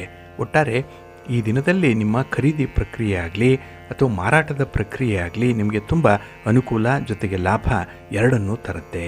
ಹಾಗೆ ಈ ದಿನ ಪ್ರಮುಖ ವ್ಯಕ್ತಿಗಳ ಸಂಪರ್ಕ ಹೆಚ್ಚಾಗುವಂಥದ್ದು ಇದೆ. ಹಾಗಾಗಿ ಇದರಿಂದ ನಿಮ್ಮ ಮುಂದಿನ ಭವಿಷ್ಯಕ್ಕೆ ಬೇಕಾದಂತಹ ಒಂದು ವಿಶೇಷ ಯೋಜನೆಗಳನ್ನು ರೂಪಿಸ್ಕೊಳ್ಳುವಂಥದ್ದು ಇದೆ. ಒಟ್ಟಾರೆ ಈ ದಿನ ನೀವು ಬೇರೆಯವರ ಸಲಹೆಯಂತೆಯೂ ಮುಂದುವರಿತೀರಿ, ಜೊತೆಗೆ ನಿಮ್ಮ ಸ್ವಂತ ಒಂದು ಅನುಭವದ ಮೇಲೂ ಕೂಡ ತೀರ್ಮಾನವನ್ನು ತೆಗೆದುಕೊಳ್ತೀರಿ. ಹಾಗಾಗಿ ಈ ದಿನ ಎರಡೂ ಕಡೆಗಳಿಂದ ನಿಮಗೆ ಒಂದು ಭದ್ರತೆ ಇರುತ್ತೆ, ಲಾಭ ಇರುತ್ತೆ. ನಿಮ್ಮ ಮನೆ ದೇವರನ್ನು ಸ್ಮರಣೆ ಮಾಡ್ತಾ ಇರಿ, ಶಿವ ಪಾರ್ವತಿಯರ ದರ್ಶನ ಮಾಡಿಕೊಳ್ಳಿ, ಹಾಗೆ ಮಹಾಲಕ್ಷ್ಮಿ ಮಹಾವಿಷ್ಣುವನ್ನು ಪ್ರಾರ್ಥನೆ ಮಾಡ್ತಾ ಇರಿ, ಒಳ್ಳೆಯದಾಗತ್ತೆ. ನಿಮ್ಮ ಅದೃಷ್ಟದ ಬಣ್ಣ ಗುಲಾಬಿ, ಅದೃಷ್ಟದ ದಿಕ್ಕು ಈಶಾನ್ಯ ದಿಕ್ಕು, ಅದೃಷ್ಟ ಸಂಖ್ಯೆ 1. ಮಿಥುನ ರಾಶಿ. ಮಿಥುನ ರಾಶಿಯವರಿಗೆ ಈ ದಿನ ಷಷ್ಠದಲ್ಲಿ ಚಂದ್ರ ಇದ್ದಾನೆ, 6ರಲ್ಲಿ ಚಂದ್ರ. ಹಾಗಾಗಿ ಕೆಲಸ ಕಾರ್ಯಗಳು ಸಕಾಲಕ್ಕೆ ಪೂರ್ಣ ಆಗುತ್ತೆ. ಈ ದಿನ ಮನಸ್ಸಿಗೆ ಏನೋ ಒಂದು ಸಂತೋಷ, ಏನೋ ಒಂದು ಉಲ್ಲಾಸ ಇದೆ. ಹಾಗಾಗಿ ನಿಮ್ಮವರಿಗೆ, ನಿಮ್ಮ ಬಂಧುಗಳಿಗೆ, ನಿಮ್ಮ ಸ್ನೇಹಿತರಿಗೆ ಈ ದಿನ ನಿಮ್ಮ ಒಂದು ಪ್ರತಿಭೆಯನ್ನು, ನಿಮ್ಮ ಸಾಮರ್ಥ್ಯವನ್ನು ತೋರಿಸುವಂಥ ಒಂದು ಹಣಾಹಣಿಯಲ್ಲಿ ಇರ್ತೀರಿ. ಅಂದರೆ ಆದಷ್ಟು ಬೇಗ ನಿಮ್ಮಲ್ಲಿರುವಂಥ ಬಂಡವಾಳವನ್ನು ಅವರಿಗೆ ತೆರೆದಿಡಬೇಕು ಅನ್ನುವಂಥ ಒಂದು ತುಡಿತ ನಿಮ್ಮಲ್ಲಿ ಹೆಚ್ಚಾಗಿರುತ್ತೆ. ಹಾಗೆ ಈ ದಿನ ನಿಮ್ಮ ಪ್ರತಿಭೆಗೆ ಮೀರಿದಂಥ ಒಂದು ಫಲವನ್ನು ಪಡ್ಕೊಳ್ತೀರಿ. ನಿಮ್ಮ ಪ್ರತಿಭೆ ಎಷ್ಟಿದೆ ಅನ್ನುವಂಥದ್ದು ಸಾಬೀತಾಗುವಂಥ ಕಾಲ ಇದು. ಇನ್ನು ವಿಶೇಷವಾಗಿ ಸ್ಥಿರಾಸ್ತಿಯ ವಿಚಾರದಲ್ಲಿ ತುಂಬ ಸಂತೃಪ್ತಿ ಇದೆ. ವಾದ ವಿವಾದಗಳೇನಾದರೂ ಇದ್ದರೆ ಅದು ಬಗೆಹರಿಯುತ್ತೆ. ಹಾಗೆ ಸ್ಥಿರಾಸ್ತಿಗೆ ಸಂಬಂಧಪಟ್ಟಂತಹ ಯಾವುದೇ ರೀತಿಯ ತೊಂದರೆಗಳು, ಅಡ್ಡಿ ಆತಂಕಗಳಿದ್ದರೆ ಅದು ಕೂಡ ನಿವಾರಣೆ ಆಗುವಂಥ ಒಂದು ಹಂತವನ್ನು ತಲುಪುತ್ತೆ. ಒಂದು ಒಳ್ಳೆಯ ದಾರಿಯನ್ನು ಈ ದಿನ ನೀವು ಕಂಡುಕೊಳ್ತೀರಿ ಈ ವಿಚಾರದಲ್ಲಿ. ಇನ್ನು ಈ ದಿನ ವೃತ್ತಿಯಲ್ಲಿ, ವ್ಯವಹಾರದಲ್ಲಿ ಸ್ವಲ್ಪ ಲಾಭಗಳೇನೋ ಇದೆ, ಆದರೆ ಖರ್ಚುಗಳು ಕೂಡ ಅಷ್ಟೇ ವಿಪರೀತವಾಗಿರುತ್ತೆ. ಈ ದಿನ ನೀವು ಸ್ವಲ್ಪ ಉಳಿತಾಯದ ಕಡೆ ಗಮನ ಹರಿಸಬೇಕು ಅನ್ನುವಂಥದ್ದು ಇದೆ. ಇನ್ನು ಈ ದಿನ ಆಧ್ಯಾತ್ಮಿಕ ಸೇವಾ ಕಾರ್ಯಕ್ರಮಗಳಲ್ಲಿ ಭಾಗವಹಿಸುವಂಥದ್ದು ಇದೆ. ಧರ್ಮದ ವಿಚಾರವಾಗಿ, ಹಾಗೆ ಭಗವಂತನ ವಿಚಾರವಾಗಿ ಈ ದಿನ ಸ್ವಲ್ಪ ಮನಸ್ಸಿನಲ್ಲೇ ದ್ವಂದ್ವತೆಗಳು ಮೂಡುವಂಥದ್ದು ಇದೆ. ಒಟ್ಟಾರೆ ಈ ದಿನ ಮಾನಸಿಕ ನೆಮ್ಮದಿಗಾಗಿ ಸ್ವಲ್ಪ ಪ್ರಯತ್ನ ಪಡ್ತೀರಿ. ಹಾಗೆ ನಿಮ್ಮ ಕಾರ್ಯವೈಖರಿ, ನಿಮ್ಮ ಮಾತು, ನಿಮ್ಮ ನಡತೆ ಇದರಿಂದ ಕೆಲವರಿಂದ ತುಂಬ ಪ್ರಶಂಸೆಗೆ ಒಳಗಾಗುವಂಥದ್ದು ಕೂಡ ಇದೆ. ಹಾಗೆ ಈ ದಿನ ನಿಮಗೆ ಸುಖ, ಸೌಖ್ಯ, ಜೊತೆಗೆ ಆರೋಗ್ಯ ಕೂಡ ಚೆನ್ನಾಗಿದೆ. ಅಲ್ಪ ಸ್ವಲ್ಪ ಹಿನ್ನಡೆ ಇರ್ಬೋದು, ಆದರೂ ಕೂಡ ಅದನ್ನೆಲ್ಲ ಮರೆತು ಕೆಲಸದಲ್ಲಿ ಇನ್ವಾಲ್ವ್ ಆಗ್ತೀರಿ. ಇದು ನಿಮ್ಮ ಒಂದು ಇಚ್ಛಾಶಕ್ತಿಯನ್ನು, ನಿಮ್ಮ ಕಮಿಟ್ಮೆಂಟ್ ಲೆವೆಲನ್ನು ತೋರಿಸುತ್ತೆ, ಒಳ್ಳೆಯದಾಗತ್ತೆ. ನಿಮ್ಮ ಮನೆ ದೇವರನ್ನು ಸ್ಮರಣೆ ಮಾಡ್ತಾ ಇರಿ, ಆಂಜನೇಯ ಸ್ತೋತ್ರವನ್ನು ಹೇಳ್ಕೊಳ್ಳಿ, ಹನುಮಾನ್ ಚಾಲೀಸನ್ನು ಈ ದಿನ ಪಠಣ ಮಾಡ್ಕೊಳ್ಳಿ, ಒಳ್ಳೆಯದಾಗತ್ತೆ. ನಿಮ್ಮ ಅದೃಷ್ಟದ ಬಣ್ಣ ಕೇಸರಿ, ಅದೃಷ್ಟದ ದಿಕ್ಕು ಪೂರ್ವ ದಿಕ್ಕು, ಅದೃಷ್ಟ ಸಂಖ್ಯೆ 1. ಕರ್ಕಾಟಕ ರಾಶಿ. ಕರ್ಕಾಟಕ ರಾಶಿಯವರಿಗೆ ಈ ದಿನ ನಿಮ್ಮ ರಾಶಿಯ ಅಧಿಪತಿಯಾದಂಥ ಚಂದ್ರ ಪಂಚಮದಲ್ಲಿರ್ತಾನೆ, 5ನೇ ಮನೆ. ಹಾಗಾಗಿನೇ ಈ ದಿನ ನೀವು ಅತಿಯಾಗಿ ಯಾರನ್ನಾದರೂ ನಂಬಿದ್ರೆ ನಿಮಗೆ ಹಿನ್ನಡೆ ಉಂಟಾಗುವಂಥದ್ದು ಇದೆ, ಅದರಿಂದ ಮೋಸ ಆಗುತ್ತೆ. ಹಾಗಾಗಿನೇ ಈ ದಿನದ ಕೆಲಸ ಕಾರ್ಯಗಳಲ್ಲಿ ನಿಮಗೆ ಮಿಶ್ರ ಫಲದ ಯೋಗ ಇರುವಂಥದ್ದು. ಎಷ್ಟೇ ಪ್ರಯತ್ನ ಪಟ್ಟರೂ ಕೂಡ 6ಕ್ಕೆ ಹತ್ತಲ್ಲ, 3ಕ್ಕೆ ಇಳಿಯಲ್ಲ ಅನ್ನುವಂಥ ಒಂದು ಜೀವನ ಕ್ರಮ ಈ ದಿನ ಇರುತ್ತೆ. ಹಾಗೆ ಈ ದಿನದಲ್ಲಿ ಕೆಲವೊಂದು ವಿಚಾರಗಳಲ್ಲಿ ನಿಮ್ಮ ಆರೋಗ್ಯ ಸಮಸ್ಯೆ ಕೂಡ ಉಲ್ಬಣಿಸುವಂಥದ್ದು. ಏಕೆಂದರೆ ಆಹಾರ ವಿಹಾರಾದಿಗಳಲ್ಲಿ ಈ ದಿನ ನಿರ್ಬಂಧ ಇಲ್ಲ, ಈ ದಿನ ನಿಮ್ಮ ಹಿಡಿತದಲ್ಲಿರಲ್ಲ. ಹಾಗಾಗಿನೇ ಮನಸೋಚ್ಛೆಯಂತೆ ಈ ದಿನದಲ್ಲಿ ನಿಮ್ಮ ಒಂದು ಕ್ರಮ ಇರೋದರಿಂದ ಜೀವನ ಕ್ರಮ, ನಿಮ್ಮ ದಿನಚರಿ ಇದರ ಮೇಲೆ ನಿಮ್ಮ ಆರೋಗ್ಯ ಡಿಪೆಂಡ್ ಆಗಿರುತ್ತೆ. ಹಾಗೆ ಈ ದಿನ ಕೆಲವರಿಂದ ನಿಮಗೆ ಉತ್ತಮವಾದಂಥ ಉಪಚಾರಗಳು ಸಿಕ್ಕುವಂಥದ್ದು, ಒಳ್ಳೆಯ ಸಹಾಯ ಸಿಕ್ಕತ್ತೆ. ಹಾಗೆ ನಿಮ್ಮ ಬಗ್ಗೆ ಕೆಲವರಿಗೆ ಬಹಳ ವಿಶೇಷವಾದಂಥ ಕನಿಕರ ಕೂಡ ಇರುವಂಥದ್ದು ಇದೆ, ಸಾಫ್ಟ್ ಕಾರ್ನರ್ ಅನ್ನುವಂಥದ್ದು ಇರುತ್ತೆ.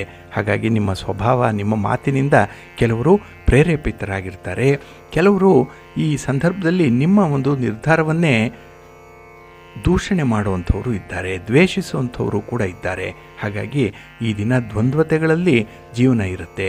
ಕೆಲವರು ಹೊಗಳುವಂಥದ್ದು, ಕೆಲವರು ತೆಗಳುವಂಥ ಸಾಧ್ಯತೆಗಳು ಕೂಡ ಇರುತ್ತೆ. ಈ ದಿನವೇ ಎರಡೂ ಎಕ್ಸ್ಟ್ರೀಮ್ಸನ್ನು ಈ ದಿನ ನೋಡುವಂಥದ್ದು ಇರುತ್ತೆ. ಹಾಗೆ ಈ ದಿನ ನಿಮ್ಮ ಉತ್ಸಾಹ ಕೆಲವು ಕ್ಲಿಷ್ಟ ಕಾರ್ಯಗಳನ್ನು ಸುಲಭದಲ್ಲಿ ಪೂರ್ಣಗೊಳಿಸಲಿಕ್ಕೆ ಸಹಾಯ ಮಾಡುತ್ತೆ. ಏಕೆಂದರೆ ಸ್ವಲ್ಪ ಎನರ್ಜಿ ಲೆವೆಲ್ ಚೆನ್ನಾಗಿದೆ. ಆದರೆ ಈ ಕೆಲಸದ ಬಗ್ಗೆ ಯಾರಾದರೂ ಏನಾದರೂ ಒಂದು ನೆಗೆಟಿವ್ ಆಗಿ ಕಮೆಂಟ್ ಮಾಡಿದ್ರೆ ಕೆಲಸವನ್ನು ಅಲ್ಲಿಗೆ ನಿಲ್ಲಿಸುವಂಥ ಒಂದು ಮನಸ್ಥಿತಿ ಇರುತ್ತೆ. ಹಾಗಾಗಿ ಈ ದಿನ ತುಂಬ ಮೂಡಿಯಾಗಿ ನೀವು ಇರುವಂಥದ್ದು, ಬೇಕು ಅಂದರೆ ಬೇಕು, ಬೇಡ ಅಂದರೆ ಬೇಡ ಅನ್ನುವಂಥ ಒಂದು ಮಟ್ಟದಲ್ಲಿ ಮನಸ್ಸಿರುತ್ತೆ. ಹಾಗೆ ಈ ದಿನದಲ್ಲಿ ನಿಮ್ಮ ಆರೋಗ್ಯದ ಕಡೆ ಸ್ವಲ್ಪ ಗಮನ ಕೊಡಿ. ಅದರಲ್ಲೂ ಈ ಕಣ್ಣಿಗೆ ಸಂಬಂಧಪಟ್ಟಂತಹ ಯಾವುದೇ ತೊಂದರೆ ತಾಪತ್ರಯಗಳಾಗ್ಬೋದು, ಸ್ವಲ್ಪ ಜಾಗ್ರತೆ. ನಿಮ್ಮ ಮನೆ ದೇವರನ್ನು ಸ್ಮರಣೆ ಮಾಡ್ತಾ ಇರಿ. ಹಾಗೆ ಈ ದಿನ ಲಕ್ಷ್ಮೀ ವೆಂಕಟೇಶ್ವರ ಸ್ವಾಮಿಯ ಆರಾಧನೆ ಮಾಡಿಕೊಳ್ಳಿ, ಲಕ್ಷ್ಮೀ ಸ್ತೋತ್ರವನ್ನು ಹೇಳ್ಕೊಳ್ಳಿ, ಒಳ್ಳೆಯದಾಗುತ್ತೆ. ನಿಮ್ಮ ಅದೃಷ್ಟದ ಬಣ್ಣ ಕೆಂಪು, ಅದೃಷ್ಟದ ದಿಕ್ಕು ಈಶಾನ್ಯ ದಿಕ್ಕು, ಅದೃಷ್ಟ ಸಂಖ್ಯೆ 3. ಸಿಂಹರಾಶಿ. ಸಿಂಹರಾಶಿಯವರಿಗೆ ಈ ದಿನ ಚತುರ್ಥದಲ್ಲಿ ಚಂದ್ರ ಇರುವಂಥ ದಿನ, ಹಾಗಾಗಿನೇ ಮಿಶ್ರ ಫಲಗಳಿರುತ್ತೆ. ಅದರಲ್ಲೂ ಈ ದಿನ ಸ್ವಲ್ಪ ಜಾಗ್ರತೆಯಿಂದಲೇ ನಿಮ್ಮ ವ್ಯವಹಾರಗಳನ್ನು ಮುಂದುವರಿಸಬೇಕು. ಏಕೆಂದರೆ ಈ ದಿನ ನಿಮ್ಮನ್ನು ನಂಬಿಸಿ ಮೋಸ ಮಾಡುವಂಥವರಿದ್ದಾರೆ. ವ್ಯಾಪಾರ ವ್ಯವಹಾರಗಳಲ್ಲಿ ಸ್ವಲ್ಪ ದ್ರೋಹ ಆಗುತ್ತೆ. ವ್ಯಾಪಾರಂ ದ್ರೋಹ ಚಿಂತನಂ ಅನ್ನುವಂಥದ್ದು ಈ ದಿನ ನಿಮಗೆ ಸಾಬೀತಾಗುತ್ತೆ, ಅನುಭವಕ್ಕೂ ಕೂಡ ಬರುತ್ತೆ. ಹಾಗೆ ಈ ದಿನದಲ್ಲಿ ಕೆಲವೊಂದು ಕಷ್ಟಕರವಾದಂಥ ವಿಚಾರಗಳಿದೆ, ಕೆಲವೊಂದು ಸಮಸ್ಯೆಗಳು ಬಗೆಹರಿಯದೆ ಹಾಗೆ ಉಳಿದಿರುವಂಥದ್ದು ಕೂಡ ಇದೆ. ಅಂತಹ ಉಳಿಕೆ ವಿಚಾರಗಳೇನಿದೆ ಅದನ್ನು ಬಗೆಹರಿಸಲಿಕ್ಕೆ ಈ ದಿನ ಹಿರಿಯರ ಸಲಹೆ ಮಾರ್ಗದರ್ಶನವನ್ನು ಪಡ್ಕೊಳ್ಳುವಂಥ ಅಗತ್ಯತೆ ಇದೆ. ಹಾಗಾಗಿ ಇಲ್ಲಿಯವರೆಗೆ ಯಾರ ಸಲಹೆಯೂ ಬೇಡ, ಯಾರ ಸಹಕಾರವೂ ಬೇಡ ಅನ್ನುವಂಥವರು ನೀವು ಈ ದಿನ ಅದಕ್ಕೆ ಮೊರೆ ಹೋಗುವಂಥ ಸಾಧ್ಯತೆ ಇದೆ. ಏಕೆಂದರೆ ಈ ದಿನ ನಿಮ್ಮಲ್ಲಿ ಆತ್ಮವಿಶ್ವಾಸ ಕಡಿಮೆ ಆದಾಗಲೇ ಕೆಲವೊಂದು ಸಮಸ್ಯೆಗಳು ತೀರಾ ಉಲ್ಬಣ ಆಗುವಂಥದ್ದು ಇರುತ್ತೆ. ಸ್ವಲ್ಪ ಎಚ್ಚರಿಕೆಯಿಂದ ಮುಂದುವರಿರಿ. ಹಾಗೆ ಈ ದಿನ ವಸ್ತುಗಳ ಖರೀದಿಯಲ್ಲಿ ಕೆಲವು ಕಡೆ ತೃಪ್ತಿ ಸಿಗ್ಬೋದು, ಆದರೂ ಕೂಡ ಆ ವಸ್ತುವನ್ನು ಬಹಳ ದಿನಗಳವರೆಗೆ ನೀವು ಬಳಸಲಿಕ್ಕೆ ಸಾಧ್ಯ ಆಗಲ್ಲ. ಮೇಲ್ನೋಟಕ್ಕೆ ಅದು ಸರಿ ಅಂತ ಕಂಡು ಬಂದರೂ ಕೂಡ ಅದು ಹೆಚ್ಚು ದಿನ ಬಾಳಿಕೆ ಬರಲ್ಲ. ಹಾಗಾಗಿ ಈ ದಿನ ಬಂಡವಾಳ ಹಾಕಿ ಯಾವುದೇ ವಸ್ತುಗಳನ್ನು ಖರೀದಿ ಮಾಡುವಂತಹ ಸಂದರ್ಭದಲ್ಲಿ ಸ್ವಲ್ಪ ಜಾಗ್ರತೆ. ಆದಷ್ಟು ಈ ಖರೀದಿ ಪ್ರಕ್ರಿಯೆಯನ್ನು ಮುಂದೂಡುವಂಥದ್ದು ಉತ್ತಮ. ಇನ್ನು ಈ ದಿನ ನಿಮ್ಮ ಕೆಲಸದಲ್ಲಿ ನಿಮ್ಮ ನಿಷ್ಠೆಗೆ, ನಿಮ್ಮ ಪ್ರಾಮಾಣಿಕತೆಗೆ ತಕ್ಕ ಫಲ ಅನ್ನುವಂಥದ್ದು ಸಿಕ್ಕಲ್ಲ. ಹಾಗಾಗಿ ನೀವು ಪ್ರಾಮಾಣಿಕರಾಗಿಯೇ ಹಿಂದುಳಿತೀರಿ, ಕೆಲವು ಅಪ್ರಾಮಾಣಿಕರು ಮುಂದೆ ಮುಂದೆ ಹೋಗಿರ್ತಾರೆ. ಹಾಗಾಗಿ ಈ ದಿನ ನಿಮ್ಮ ಮನಸ್ಸಿಗೆ ಬೇಸರ ಅಂತ ಹೇಳಿದ್ರೆ ಭಗವಂತನ ಬಗ್ಗೆನೇ ನಿಮಗೆ ಒಂದು ರೀತಿಯಲ್ಲಿ ಅನುಮಾನ ಮೂಡುವಂಥದ್ದು, ಯಾಕೆ ಒಳ್ಳೆಯವರಿಗೆ ಕಾಲ ಇಲ್ವಲ್ಲ ಅನ್ನುವಂಥ ಒಂದು ಪ್ರಶ್ನೆ ಮನಸ್ಸಿನಲ್ಲಿ ಮೂಡುತ್ತೆ.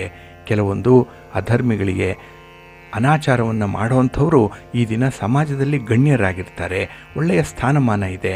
ಆದರೆ ಪ್ರಾಮಾಣಿಕರಿಗೆ ಯಾಕೆ ಇಲ್ಲ ಅನ್ನುವಂಥ ಒಂದು ಪ್ರಶ್ನೆ, ಅದು ಒಂದು ರೀತಿಯಲ್ಲಿ ತಾರ್ಕಿಕವಾಗಿರುವಂಥ ಪ್ರಶ್ನೆ ಮನಸ್ಸಿನಲ್ಲಿ ಮೂಡುತ್ತೆ. ಇದಕ್ಕೆ ಉತ್ತರವನ್ನು ನೀವೇ ಕಂಡುಕೊಳ್ಬೇಕು ನಿಮ್ಮ ಅನುಭವದಿಂದ. ನಿಮ್ಮ ಮನೆ ದೇವರನ್ನು ಈ ಸಂದರ್ಭದಲ್ಲಿ ಆರಾಧನೆ ಮಾಡಿ, ಪ್ರಾರ್ಥನೆ ಮಾಡಿಕೊಳ್ಳಿ. ಹಾಗೆ ಭಕ್ತಿಯಿಂದ ಈ ದಿನ ನೀವು ನಿಮ್ಮ ನೆಚ್ಚಿನ ಗುರುಗಳ ಆರಾಧನೆಯನ್ನು ಮಾಡಿ, ಗುರು ದರ್ಶನವನ್ನು ಮಾಡಿಕೊಳ್ಳಿ, ಸೂರ್ಯ ನಮಸ್ಕಾರ ಮಾಡಿ, ಒಳ್ಳೆಯದಾಗುತ್ತೆ. ನಿಮ್ಮ ಅದೃಷ್ಟದ ಬಣ್ಣ ಕೆಂಪು, ಅದೃಷ್ಟದ ದಿಕ್ಕು ಈಶಾನ್ಯ ದಿಕ್ಕು, ಅದೃಷ್ಟ ಸಂಖ್ಯೆ 5. ಕನ್ಯಾ ರಾಶಿ. ಕನ್ಯಾ ರಾಶಿಯವರಿಗೆ ಈ ದಿನ ತೃತೀಯದಲ್ಲಿ ಚಂದ್ರ ಇದ್ದಾನೆ, ಕೀರ್ತಿ ಸ್ಥಾನದಲ್ಲಿ, ಪರಾಕ್ರಮ ಸ್ಥಾನದಲ್ಲಿ ಚಂದ್ರ. ಹಾಗಾಗಿ ನಿಮ್ಮ ಕೆಲಸ ಕಾರ್ಯಗಳಿಂದ ನಿಮಗೆ ಒಂದು ರೀತಿಯಲ್ಲಿ ಮನಸ್ಸಿಗೆ ಶಾಂತಿ ಸಮಾಧಾನ ಇರುತ್ತೆ. ಕೈಗೊಂಡಂಥ ಕಾರ್ಯದಲ್ಲಿ ಯಶಸ್ಸು ಸಿಕ್ಕತ್ತೆ. ಹಾಗಾಗಿ ಹಣಕಾಸಿನ ಪರಿಸ್ಥಿತಿ ಕೂಡ ನೆನ್ನೆಗಿಂತ ಈ ದಿನ ಉತ್ತಮವಾಗಿರುತ್ತೆ. ಆದಾಯದಲ್ಲೂ ಕೂಡ ಒಂದು ರೀತಿಯಲ್ಲಿ ಪ್ರಗತಿ ಇದೆ, ಏರಿಕೆ ಕಂಡು ಬರ್ತಾ ಇದೆ. ಹಾಗಾಗಿ ಎಲ್ಲ ಕ್ಷೇತ್ರಗಳಲ್ಲೂ ಕೂಡ ಈ ದಿನ ನಿಮಗೆ ತುಂಬ ಸಮಾಧಾನ ಇರುತ್ತೆ. ಹಾಗೆ ನಿಮ್ಮ ನೆಂಟರಿಷ್ಟರು ಕೂಡ ಈ ದಿನ ನಿಮ್ಮ ಜೊತೆ ಮಾತುಕತೆ ನಡೆಸುವಂಥದ್ದು, ನಿಮ್ಮ ಸಲಹೆಯನ್ನು ಸಹಕಾರವನ್ನು ಪಡ್ಕೊಳ್ಳುವಂಥದ್ದು ಕೂಡ ಇದೆ. ಒಟ್ಟಾರೆ ಈ ದಿನ ನಿಮ್ಮಲ್ಲಿ ಒಂದು ನಾಯಕತ್ವದ ಗುಣ ಇರೋದರಿಂದ ಕೆಲವರ ಸಮಸ್ಯೆಗಳನ್ನು ಬಹಳ ಬೇಗ ನಿವಾರಣೆ ಮಾಡ್ತೀರಿ. ಕೆಲವೊಂದು ಕಷ್ಟದ ಸನ್ನಿವೇಶಗಳನ್ನು ಪರಿಹಾರ ಮಾಡಿಕೊಳ್ಳುವಂಥ ಒಂದು ಪ್ರಯತ್ನದಲ್ಲೂ ಕೂಡ ಇರ್ತೀರಿ. ಹಾಗಾಗಿ ಈ ದಿನ ತುಂಬ ದಕ್ಷತೆಯಿಂದ ಈ ಸಮಯವನ್ನು ನೀವು ಪರಿಪಾಲನೆ ಮಾಡುವಂಥದ್ದು ಇದೆ. ಹಾಗೆ ಕೆಲವೊಮ್ಮೆ ಭಿನ್ನಾಭಿಪ್ರಾಯ ಬರುವಂಥದ್ದು, ಆದರೆ ಅದಕ್ಕೆ ಅವಕಾಶವನ್ನು ಕಡಿಮೆ ಕೊಡ್ತೀರಿ. ಭಿನ್ನಾಭಿಪ್ರಾಯಗಳು ಬಂದರೂ ಕೂಡ ಬಹಳ ಬೇಗ ಅದನ್ನು ನಿವಾರಣೆ ಮಾಡುವಂಥ ಒಂದು ಪ್ರಯತ್ನದಲ್ಲೂ ಕೂಡ ಇರ್ತೀರಿ. ಒಟ್ಟಾರೆ ಈ ದಿನ ಬಹಳ ಸೆನ್ಸಿಟಿವ್ ಆಗಿ ಇರುವಂಥವರು ನೀವು, ಅಂದರೆ ಸೂಕ್ಷ್ಮ ಸಂವೇದನಾಶೀಲರಾಗಿ ಇರ್ತೀರಿ. ಸಣ್ಣ ವಿಚಾರಗಳು ಬಂದರೂ ಕೂಡ ಮನಸ್ಸಿಗೆ ಆಘಾತ ಆಗಿಬಿಡುತ್ತೆ. ಸಣ್ಣ ಮಟ್ಟದಲ್ಲಿ ನಿಮ್ಮನ್ನು ಹೊಗಳಿದ್ರೂ ಕೂಡ ಕೆಲವು ಕೆಲಸಗಳನ್ನು ಬಹಳ ನಿಷ್ಠೆಯಿಂದ, ಇನ್ನೂ ಹೆಚ್ಚಿನ ಜವಾಬ್ದಾರಿಯಿಂದ ಮಾಡುವಂಥದ್ದು ಕೂಡ ಇದೆ. ಹಾಗಾಗಿ ಈ ಸಣ್ಣ ಸಣ್ಣ ಬದಲಾವಣೆಗಳೇ ಈ ದಿನ ನಿಮ್ಮ ಜೀವನಕ್ಕೆ ಒಂದು ಒಳ್ಳೆಯ ತಿರುವನ್ನು ತಂದುಕೊಡುತ್ತೆ. ಹಾಗೆ ಈ ದಿನ ಹೊಸ ಯೋಜನೆಗಳನ್ನು ಆರಂಭ ಮಾಡಲಿಕ್ಕೆ ಒಳ್ಳೆಯ ಸಮಯ ಇದೆ. ಹಾಗೆ ಈ ದಿನದಲ್ಲಿ ಬಂಡವಾಳ ಹೂಡುವಂಥದ್ದಾಗಲಿ, ಉಳಿತಾಯ ಮಾಡುವಂಥದ್ದಾಗಲಿ, ಸ್ಥಿರಾಸ್ತಿಯಲ್ಲಿ ಇನ್ವೆಸ್ಟ್ ಮಾಡುವಂಥ ವಿಚಾರದಲ್ಲಾಗಲಿ ಬಹಳ ಉತ್ತಮ ತೀರ್ಮಾನಗಳನ್ನು ತೆಗೆದುಕೊಳ್ಳಲಿಕ್ಕೆ ಅವಕಾಶಗಳಿದೆ. ಹಾಗಾಗಿ ಈ ದಿನ ಬರುವಂಥ ಅವಕಾಶಗಳನ್ನು ಸದುಪಯೋಗ ಮಾಡಿಕೊಳ್ಳಿ. ನಾಳಿನ ದೃಷ್ಟಿಯಲ್ಲಿ ಅವೆಲ್ಲವೂ ನಿಮಗೆ ಅಗತ್ಯವಾಗಿರುವಂಥದ್ದು. ಹಾಗಾಗಿ ಅನುಮಾನ ಪಡದೆ ನೀವು ಮುಂದುವರಿರಿ, ಒಳ್ಳೆಯದಾಗತ್ತೆ. ನಿಮ್ಮ ಇಷ್ಟ ದೇವರನ್ನು ಆರಾಧನೆ ಮಾಡ್ತಾಯಿರಿ. ಹಾಗೆ ಭಕ್ತಿಯಿಂದ ನವಗ್ರಹ ಅಷ್ಟೋತ್ತರವನ್ನು ಹೇಳ್ಕೊಳ್ಳಿ, ನವಗ್ರಹಗಳ ದರ್ಶನ ಮಾಡ್ಕೊಳ್ಳಿ, ಒಳ್ಳೆಯದಾಗತ್ತೆ. ನಿಮ್ಮ ಅದೃಷ್ಟದ ಬಣ್ಣ ಕೆಂಪು, ಅದೃಷ್ಟದ ದಿಕ್ಕು ಈಶಾನ್ಯ ದಿಕ್ಕು, ಅದೃಷ್ಟ ಸಂಖ್ಯೆ 1. ತುಲಾರಾಶಿ. ತುಲಾರಾಶಿಯವರಿಗೆ ಈ ದಿನ ದ್ವಿತೀಯದಲ್ಲಿ ಚಂದ್ರ ಇದ್ದಾನೆ. ಇದು ಧನಸ್ಥಾನ, ಕುಟುಂಬ ಸ್ಥಾನ, ಈ 2ನೇ ಮನೆ ವಾಕ್ಸ್ಥಾನ ಇದು. ಹಾಗಾಗಿ ಈ ದಿನ ನಿಮ್ಮ ಮಾತಿನಿಂದ ಸ್ವಲ್ಪ ಅನರ್ಥಗಳು ಉಂಟಾಗುವಂಥದ್ದಿದೆ. ಮಾತಿನಲ್ಲಿ ಬಹಳ ಮೊನಚಾದಂತಹ ಶಬ್ದಗಳು ಬರುತ್ತೆ, ಒರಟಾದ ಶಬ್ದಗಳು ಬರುತ್ತೆ. ಹಾಗಾಗಿನೇ ಸಂಬಂಧದಲ್ಲಿ ಬಿರುಕು ಬಿಡಲಿಕ್ಕೆ ನಿಮ್ಮ ಮಾತೆ ಪ್ರಮುಖವಾಗಿ ಕಾರಣವಾಗುತ್ತೆ ಈ ದಿನದಲ್ಲಿ. ಇನ್ನು ಎಲ್ಲೋ ಒಂದು ಕಡೆ ಸೆಟ್ಲ್ ಆಗಬೇಕು, ಎಲ್ಲೋ ಒಂದು ಕಡೆ ರಾಜಿ ಆಗಬೇಕು ಅನ್ನುವಂಥ ಸಂದರ್ಭದಲ್ಲೇ ನಿಮ್ಮ ಮಾತಿನಿಂದ ಕೆಲವು ಅನರ್ಥಗಳು ಉಂಟಾಗುವಂಥದ್ದಿದೆ. ಆ ಸಂದರ್ಭದಲ್ಲಿ ಸ್ವಲ್ಪ ಮೌನ ವಹಿಸುವಂಥದ್ದು ಉತ್ತಮ. ಹಾಗೆ 4 ಜನ 4 ಅಭಿಪ್ರಾಯಗಳನ್ನು ತಿಳಿಸುವಂಥ ಸಂದರ್ಭದಲ್ಲಿ ನಿಮ್ಮ ಅಭಿಪ್ರಾಯವನ್ನು ನೀವು ಕಾಯ್ದಿರಿಸಬೇಕಾಗತ್ತೆ, ಸ್ವಲ್ಪ ಮೌನವಾಗಿರಬೇಕಾಗತ್ತೆ. ಎಲ್ಲಿ ನಿಮ್ಮ ಅಭಿಪ್ರಾಯ ಹೇಳ್ತಿರೋ ಅಲ್ಲಿ ನಿಮ್ಮ ಒಂದು ಮನಸ್ಥಿತಿ ಹೇಗಿದೆ, ನಿಮ್ಮ ಒಂದು ಆಲೋಚನೆ ಹೇಗಿದೆ ಅನ್ನುವಂಥದ್ದು ಅರ್ಥ ಆಗಿಬಿಡುತ್ತೆ. ಹಾಗಾಗಿ ಈ ದಿನ ನಿಮಗೆ ಡಿಮ್ಯಾಂಡ್ ಇದ್ದರೂ ಕೂಡ, ಬೇಡಿಕೆ ಇದ್ದರೂ ಕೂಡ ಆ ಭರವಸೆಗಳನ್ನಾಗಲಿ ಅಥವಾ ಅಭಿಪ್ರಾಯಗಳನ್ನಾಗಲಿ ವ್ಯಕ್ತಪಡಿಸುವಂಥದ್ದನ್ನು ಆದಷ್ಟು ಅವಾಯ್ಡ್ ಮಾಡಿಕೊಳ್ಳಿ. ಇನ್ನು ಈ ದಿನ ನಿಮಗೆ ಸೃಜನಾತ್ಮಕವಾದಂಥ ಕಲಾವಿದರಿಗೆ ಉತ್ತಮ ಅವಕಾಶಗಳು ಸಿಕ್ಕುವಂಥದ್ದು ಇದೆ. ನಿಮ್ಮ ಪ್ರತಿಭೆ ಗುರುತಿಸಲ್ಪಡುತ್ತೆ, ಪ್ರತಿಭೆಗೆ ತಕ್ಕ ಪುರಸ್ಕಾರ ಸಿಕ್ಕತ್ತೆ. ಹಾಗಾಗಿ ಅದನ್ನು ತಾಳ್ಮೆಯಿಂದ ಈ ದಿನ ನೀವು ಪ್ರದರ್ಶಿಸಬೇಕಾಗತ್ತೆ. ಹಾಗೆ ಈ ದಿನದಲ್ಲಿ ಯಾವುದೇ ಒಂದು ವಿಚಾರದಲ್ಲೂ ಕೂಡ ಅತಿರೇಕಕ್ಕೆ ಹೋಗಬಾರ್ದು, ಎಕ್ಸ್ಟ್ರೀಮ್ ಎಂಡ್ಸ್ಗೆ ಹೋಗಬಾರ್ದು, ನಿಮ್ಮ ಚೌಕಟ್ಟನ್ನು ಮೀರಬಾರ್ದು. ಆ ರೀತಿಯಲ್ಲಿ ಚೌಕಟ್ಟಿನೊಳಗೆ ವ್ಯವಹಾರಗಳನ್ನು ಮಾಡುವಂಥ ಒಂದು ಪ್ರಯತ್ನ ಮಾಡಬೇಕು. ಇನ್ನು ನಿಮ್ಮ ಜೀವನ ಸಂಗಾತಿಯ ಸಲಹೆಗಳು ಕೆಲವೊಮ್ಮೆ ತುಂಬ ಅಮೂಲ್ಯವಾಗಿಯೇ ಇರುವಂಥದ್ದು. ಎಲ್ಲ ಸಮಯದಲ್ಲೂ ಅವರ ಸಲಹೆಗಳನ್ನು ತಿರಸ್ಕಾರ ಮಾಡಬೇಡಿ. ಈ ದಿನ ಅಂಥ ಸಲಹೆಗಳಲ್ಲಿ ಏನೋ ಒಂದು ವಿಶೇಷ ಅರ್ಥ ಇದೆ, ಅವರ ಅನುಭವದ ಮಾತಿದೆ, ಅದನ್ನು ನೀವು ಅಳವಡಿಸ್ಕೊಳ್ಳುವಂಥ ಒಂದು ಪ್ರಯತ್ನ ಮಾಡಿ, ಒಳ್ಳೆಯದಾಗುತ್ತೆ. ಈ ದಿನ ನಿಮ್ಮ ಬಾಲ್ಯ ಸ್ನೇಹಿತರಿಂದ ಉತ್ತಮ ಕೆಲಸಕ್ಕೆ ಆಹ್ವಾನಗಳು ಕೂಡ ಬರುವಂಥದ್ದು ಇದೆ. ನಿಮ್ಮ ಪ್ರೆಸೆನ್ಸ್ ಬೇಕು ಅಂತ ಹೇಳಿ ಬಯಸುವಂಥವರು ಇದ್ದಾರೆ. ಹಾಗಾಗಿ ನಿಮ್ಮನ್ನು ಯಾರು ಬಯಸ್ತಾರೋ ಅಂಥವ್ರ ಜೊತೆ ಹೆಚ್ಚು ಸಮಯ ಕಳೀರಿ. ನಿಮಗೆ ಮನಃಶಾಂತಿಯ ಜೊತೆಗೆ ಅವರು ಕೂಡ ಒಂದು ಕಂಫರ್ಟಬಲ್ ಆಗಿರುವಂಥ ಸನ್ನಿವೇಶ ಸಿಕ್ಕತ್ತೆ, ಒಳ್ಳೆಯದಾಗತ್ತೆ. ನಿಮ್ಮ ಇಷ್ಟ ದೇವರನ್ನು ಆರಾಧನೆ ಮಾಡ್ತಾಯಿರಿ. ಶಿವ ಪಾರ್ವತಿಯರ ದರ್ಶನ ಮಾಡ್ಕೊಳ್ಳಿ, ಶಿವ ಸ್ತೋತ್ರವನ್ನು ಹೇಳ್ಕೊಳ್ಳಿ, ಶಿವ ಪಂಚಾಕ್ಷರಿ ಮಂತ್ರವನ್ನು ಹೇಳಿ, ಒಳ್ಳೆಯದಾಗತ್ತೆ. ನಿಮ್ಮ ಅದೃಷ್ಟದ ಬಣ್ಣ ನೇರಳೆ, ಅದೃಷ್ಟದ ದಿಕ್ಕು ಪೂರ್ವ ದಿಕ್ಕು, ಅದೃಷ್ಟ ಸಂಖ್ಯೆ 3. ವೃಶ್ಚಿಕ ರಾಶಿ. ವೃಶ್ಚಿಕ ರಾಶಿಯವರಿಗೆ ಈ ದಿನ ಸಮಾಧಾನಕರವಾದಂಥ ದಿನ. ಅದರಲ್ಲೂ ಚಂದ್ರ ನಿಮ್ಮ ರಾಶಿಯಲ್ಲೇ ಸ್ಥಿತನಾಗಿದ್ದಾಗ ಕೆಲಸ ಕಾರ್ಯಗಳಲ್ಲಿ ತುಂಬ ಕಾಳಜಿ ಇದೆ, ತುಂಬ ಆಸಕ್ತಿ ಇದೆ, ತುಂಬ ಇನ್ವಾಲ್ವ್ಮೆಂಟ್ ಇದೆ. ಹಾಗೆ ಈ ಪ್ರೀತಿ ಪ್ರೇಮದ ವಿಚಾರದಲ್ಲಿ ನಿಮ್ಮ ವಿಲ್ ಪವರ್ ಏನಿದೆ ಅಥವಾ ನೀವು ಅಂದುಕೊಂಡಂಥ ಕೆಲಸವನ್ನು ಸಾಧನೆ ಮಾಡಲಿಕ್ಕೆ ಒಳ್ಳೆಯ ಅವಕಾಶಗಳು ಈ ದಿನ ಸಿಕ್ಕತ್ತೆ. ಒಟ್ಟಾರೆ ನಿಮಗೆ ತೃಪ್ತಿದಾಯಕವಾದಂಥ ದಿನ. ಇನ್ನು ಈ ದಿನ ನಿಮ್ಮ ಪತಿ ಪತ್ನಿಯರ ಮಧ್ಯೆ ಆಗಲಿ, ಕುಟುಂಬಸ್ಥರ ಮಧ್ಯೆ ಆಗಲಿ ಒಂದು ಸಣ್ಣ ಪ್ರಮಾಣದಲ್ಲಿ ಭಿನ್ನಾಭಿಪ್ರಾಯ ಬರ್ಬೋದು, ಅಭಿಪ್ರಾಯ ಭೇದ ಇದು. ಹಾಗಾಗಿ ಅದನ್ನು ಆದಷ್ಟು ಅಲ್ಲೇ ಉಪಶಮನ ಮಾಡುವಂಥ ಒಂದು ಪ್ರಯತ್ನ ಮಾಡಿ, ಅದನ್ನು ಎಳೆದಾಡಬೇಡಿ, ಅದನ್ನು ಮುಂದುವರಿಸಬೇಡಿ. ಏಕೆಂದರೆ ಅದೇ ನಿಮಗೆ ತಲೆನೋವಾಗಿ ಮುಂದೆ ಪರಿಣಮಿಸ್ಬಿಡುತ್ತೆ. ಇನ್ನು ಈ ದಿನ ವಿಶೇಷವಾಗಿ ಕುಟುಂಬಕ್ಕಾಗಿ ನಿಮ್ಮ ಒಂದು ತನು ಮನ ಧನವನ್ನು ಅರ್ಪಣೆ ಮಾಡುವಂಥದ್ದು, ನಿಮ್ಮ ತ್ಯಾಗ ಎಷ್ಟಿದೆ ಅನ್ನುವಂಥದ್ದು ಈ ದಿನ ಗೊತ್ತಾಗುತ್ತೆ. ಹಾಗೆ ಕುಟುಂಬದಲ್ಲಿ ಕೆಲವರು ಕೆಲಸ ಮಾಡುವಂಥವ್ರು ಇದ್ದಾರೆ, ಕೆಲವರು ಕಾಲೆಳೆಯುವಂಥವರು ಇದ್ದಾರೆ. 5 ಬೆರಳುಗಳು ಕೂಡ ಒಂದೇ ಸಮನಾಗಿಲ್ಲ. ಹಾಗಾಗಿ ಈ ದಿನ ಕುಟುಂಬಸ್ಥರಲ್ಲೇ ಕೆಲವರಲ್ಲಿ ನಿಮಗೆ ಒಂದು ಭಿನ್ನಾಭಿಪ್ರಾಯ ಮೂಡುತ್ತೆ. ಅವರ ನಡತೆ ನಿಮಗೆ ಇಷ್ಟ ಆಗಲ್ಲ, ಅವರ ಮಾತು ನಿಮಗೆ ಸೇರಲ್ಲ. ಆ ರೀತಿಯಲ್ಲಿ ಬಹಳ ವಿಶೇಷವಾದಂತಹ ಒಂದು ಇಂಡಿಫರೆನ್ಸ್ ಅನ್ನುವಂಥದ್ದು ಕಾಣಿಸುತ್ತೆ. ಆದರೂ ಕೂಡ ಹೊಂದಾಣಿಕೆಯಿಂದಲೇ ನೀವು ಮುಂದುವರಿಬೇಕು. ಈ ಸಂದರ್ಭದಲ್ಲಿ ಸ್ವಲ್ಪ ತಾಳ್ಮೆಯನ್ನು ಇಟ್ಕೊಳ್ಳುವಂಥದ್ದು ಉತ್ತಮ. ಹಾಗೆ ಈ ದಿನ ಹಠಾತ್ತಾಗಿ ಕೆಲವೊಂದು ವಿಚಾರಗಳಲ್ಲಿ ಧನಲಾಭ ಆಗುವಂಥದ್ದು ಕೂಡ ಇದೆ. ಹಿಂದೆ ಮಾಡಿರುವಂಥ ಪ್ರಯತ್ನ, ಇನ್ವೆಸ್ಟ್ ಮಾಡಿರುವಂಥ ವಿಚಾರ ಈ ದಿನ ನಿಮಗೆ ಒಂದು ರೀತಿಯಲ್ಲಿ ಪಾಸಿಟಿವ್ ಆಗಿರುವಂಥ ಫಲವನ್ನು ತರುತ್ತೆ. ಒಳ್ಳೆಯ ಕ್ರಮ ಇದು. ಇನ್ನು ಈ ದಿನದಲ್ಲಿ ಮಾನಸಿಕ ನೆಮ್ಮದಿಗಾಗಿ ಈ ದಿನ ಯಾವುದನ್ನೋ ಹುಡುಕ್ತೀರಿ, ಏನನ್ನೋ ಆಶ್ರಯ ಮಾಡ್ತೀರಿ, ಆದರೆ ಯಾವುದರಿಂದ ಕೂಡ ನೆಮ್ಮದಿ ಸಿಕ್ಕಲ್ಲ ಅನ್ನುವಂಥದ್ದು ಖಾತ್ರಿ ಆಗಿಬಿಡುತ್ತೆ. ಆದರೆ ಮಾನಸಿಕ ನೆಮ್ಮದಿಗೆ ಯೋಗ ಮಾಡಿ, ಧ್ಯಾನ ಮಾಡಿ, ನಿಮ್ಮ ಇಷ್ಟ ದೇವರನ್ನು ಪ್ರಾರ್ಥನೆ ಮಾಡ್ತಾಯಿರಿ, ನಿಮ್ಮ ಮನೆ ದೇವರ ದರ್ಶನ ಮಾಡಿಕೊಳ್ಳಿ ಈ ದಿನ. ಹಾಗೆ ಭಕ್ತಿಯಿಂದ ಲಕ್ಷ್ಮೀ ನಾರಾಯಣನನ್ನು ಪ್ರಾರ್ಥನೆ ಮಾಡ್ತಾಯಿರಿ, ಒಳ್ಳೆಯದಾಗುತ್ತೆ. ನಿಮ್ಮ ಅದೃಷ್ಟದ ಬಣ್ಣ ಕೆಂಪು, ಅದೃಷ್ಟದ ದಿಕ್ಕು ಈಶಾನ್ಯ ದಿಕ್ಕು, ಅದೃಷ್ಟ ಸಂಖ್ಯೆ 1. ಧನುರಾಶಿ. ಧನುರಾಶಿಯವರಿಗೆ ಈ ದಿನ ವ್ಯಯಸ್ಥಾನದಲ್ಲಿ ಚಂದ್ರ ಇರುವಂಥ ದಿನ. 12ನೇ ಮನೆಗೆ ಚಂದ್ರ ಬಂದುಬಿಟ್ಟಿದ್ದಾನೆ. ಹಾಗಾಗಿ ಈ ದಿನದ ವಿದ್ಯಮಾನಗಳಲ್ಲಿ ನಿಮಗೆ ಮಿಶ್ರ ಫಲಗಳು ಇರುತ್ತೆ. ಹಾಗೆ ಈ ದಿನ ಉತ್ಸಾಹ ಕುಂದುವಂತಹ ಕೆಲವೊಂದು ಸನ್ನಿವೇಶಗಳು ಬರುತ್ತೆ. ಹಾಗಾಗಿ ಎಷ್ಟೋ ಪ್ರಯತ್ನ ಮಾಡಿ ಕೆಲಸಗಳು ಆಗಬೇಕು ಅಂತ ಹೇಳಿ ಮುಂದುವರಿಸ್ತೀರಿ, ಆದರೆ ಯಾವುದೋ ಒಂದು ಬೇಡದ ಕಾರಣಕ್ಕೆ ಕೆಲಸಗಳು ಅಲ್ಲೇ ನಿಲ್ಲುವಂಥದ್ದು ಇರುತ್ತೆ. ಹಾಗಾಗಿ ಆ ಕೆಲಸ ನಿಲ್ಲಲಿಕ್ಕೆ ಕಾರಣ ಏನು, ಅದಕ್ಕೆ ಸಂಬಂಧಪಟ್ಟವ್ರು ಯಾರು, ಅದರ ಪರಿಹಾರ ಏನು, ಇಂಥದ್ರಲ್ಲೇ ಈ ದಿನ ನೀವು ಇನ್ವಾಲ್ವ್ ಆಗುವಂಥ ಸಾಧ್ಯತೆ ಇರುತ್ತೆ. ಒಟ್ಟಾರೆ ಈ ದಿನದಲ್ಲಿ ನೀವು ಎಚ್ಚರಿಕೆಯಿಂದ ನಿಮ್ಮ ಕೆಲಸ ಕಾರ್ಯಗಳನ್ನು ಮುಂದುವರಿಸಬೇಕಾಗತ್ತೆ. ಹಾಗೆ ಈ ದಿನ ರಾಜಕೀಯ ವ್ಯಕ್ತಿಗಳಿಗೆ ಅತ್ಯುತ್ತಮವಾದಂಥ ಸಮಯ ಇದೆ. ಆದರೆ ನಿಮ್ಮ ಆದಾಯ ಉತ್ತಮಪಡಿಸಿಕೊಳ್ಳುವಂಥ ಒಂದು ನಿಟ್ಟಿನಲ್ಲಿ ನಿಮ್ಮ ಸ್ವಾರ್ಥತೆಯನ್ನು ಮಾತ್ರ ಪ್ರದರ್ಶನ ಮಾಡಬೇಡಿ. ಹಾಗಾಗಿ ಎಲ್ಲರಿಗೂ ಕೂಡ ಹಣ ಬೇಕು, ಜೀವನದಲ್ಲಿ ಸೌಕರ್ಯ ಬೇಕು, ಆದರೆ ಅದನ್ನು 4 ಜನರ ಕಣ್ಣಿಗೆ ಕುಕ್ಕುವಂತೆ ನೀವು ಆ ವ್ಯವಸ್ಥೆಯನ್ನು ಮಾಡಿಕೊಳ್ಬಾರ್ದು.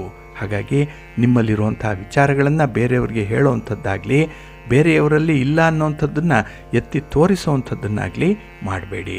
ಅವರವರ ಭಾವಕ್ಕೆ, ಅವರವರ ಭಕ್ತಿಗೆ ಶಿವ ಇರ್ತಾನೆ ಅನ್ನುವಂಥ ವಿಚಾರ ತಮಗೆ ಗೊತ್ತಿರಬೇಕು. ಇನ್ನು ಈ ದಿನದಲ್ಲಿ ಕೆಲವೊಂದು ಗುರಿ ಸಾಧನೆ ಮಾಡುವಂತಹ ಸಂದರ್ಭದಲ್ಲಿ ನಿಮ್ಮ ಯಶಸ್ಸಿನ ಪ್ರಭಾವದಿಂದಲೋ ಅಥವಾ ಈ ಒಂದು ಜ್ಞಾನದ ಕೊರತೆಯಿಂದಲೋ ಏಕಾಗ್ರತೆಯನ್ನು ಕಳ್ಕೊಳ್ಳುವಂಥ ಸಾಧ್ಯತೆ ಇರುತ್ತೆ. ಆದರೆ ಪ್ರಮುಖವಾದಂತಹ ವಿಚಾರಗಳಲ್ಲೂ ಕೂಡ ಈ ದಿನ ಸ್ವಲ್ಪ ಅನಾಸಕ್ತಿ, ನಿರಾಸಕ್ತಿ ಇರುವಂಥದ್ದು, ಅಷ್ಟೊಂದು ಇಂಟ್ರೆಸ್ಟ್ ಇರಲ್ಲ.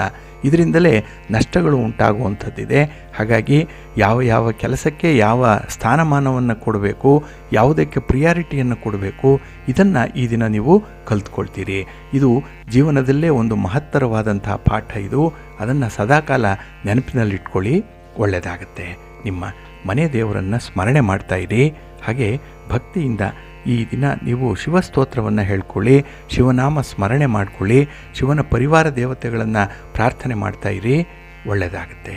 ನಿಮ್ಮ ಅದೃಷ್ಟದ ಬಣ್ಣ ನೇರಳೆ, ಅದೃಷ್ಟದ ದಿಕ್ಕು ಉತ್ತರ ದಿಕ್ಕು, ಅದೃಷ್ಟ ಸಂಖ್ಯೆ 2. ಮಕರ ರಾಶಿ. ಮಕರ ರಾಶಿಯವರಿಗೆ ಈ ದಿನ ಲಾಭಸ್ಥಾನದಲ್ಲಿ ಚಂದ್ರ ಇರುವಂಥ ದಿನ, 11ರಲ್ಲಿ ಚಂದ್ರ. ಹಾಗಾಗಿ ವಿಶೇಷವಾಗಿ ಈ ದಿನದ ಕೆಲಸ ಕಾರ್ಯಗಳನ್ನು ಮುಂದುವರಿಸುವಂಥ ಒಂದು ಇಚ್ಛಾಶಕ್ತಿ ಚೆನ್ನಾಗಿದೆ. ಅದರಲ್ಲೂ ಕಷ್ಟದ ವಿಚಾರಗಳನ್ನು ತುಂಬ ಚೆನ್ನಾಗಿ ಮ್ಯಾನೇಜ್ ಮಾಡ್ತೀರಿ. ಸಮಸ್ಯೆಗಳು ಬಂದರೆ ಬಗೆಹರಿಸ್ತೀರಿ. ಹಾಗೆ ಯಾರಿಂದ ಯಾವ ಕೆಲಸ ಆಗುತ್ತೆ, ಯಾರಿಗೆ ಮಾನ್ಯತೆ ಕೊಡಬೇಕು ಅನ್ನುವಂಥ ಒಂದು ಪ್ರಾಕ್ಟಿಕಲ್ ನಾಲೆಡ್ಜ್ ಈ ದಿನ ಬಹಳ ಚೆನ್ನಾಗಿರುತ್ತೆ. ಇನ್ನು ವಿಶೇಷವಾಗಿ ಈ ದಿನ ನೆರೆಹೊರೆಯವರ ಜೊತೆಯಲ್ಲಿ ತುಂಬ ಸೌಹಾರ್ದತೆಯಿಂದ ಇರುವಂಥದ್ದು ಇದೆ. ಒಟ್ಟಾರೆ ನಿಮ್ಮ ಒಂದು ಏರಿಯಾದಲ್ಲಿರುವಂಥ ಸಮಸ್ಯೆ ಆಗಲಿ, ನಿಮ್ಮ ಒಂದು ಬೀದಿಯಲ್ಲಿರುವಂಥ ಒಂದು ಸಮಸ್ಯೆ ಆಗಲಿ, ಸಮಾಜದಲ್ಲಿರುವಂತಹ ಸಮಸ್ಯೆಯನ್ನಾಗಲಿ ಈ ದಿನ ಪರಿಹಾರ ಮಾಡುವಂಥ ಒಂದು ನಿಟ್ಟಿನಲ್ಲಿ ನೀವೇ ಮುಂಚೂಣಿಯಲ್ಲಿರ್ತೀರಿ.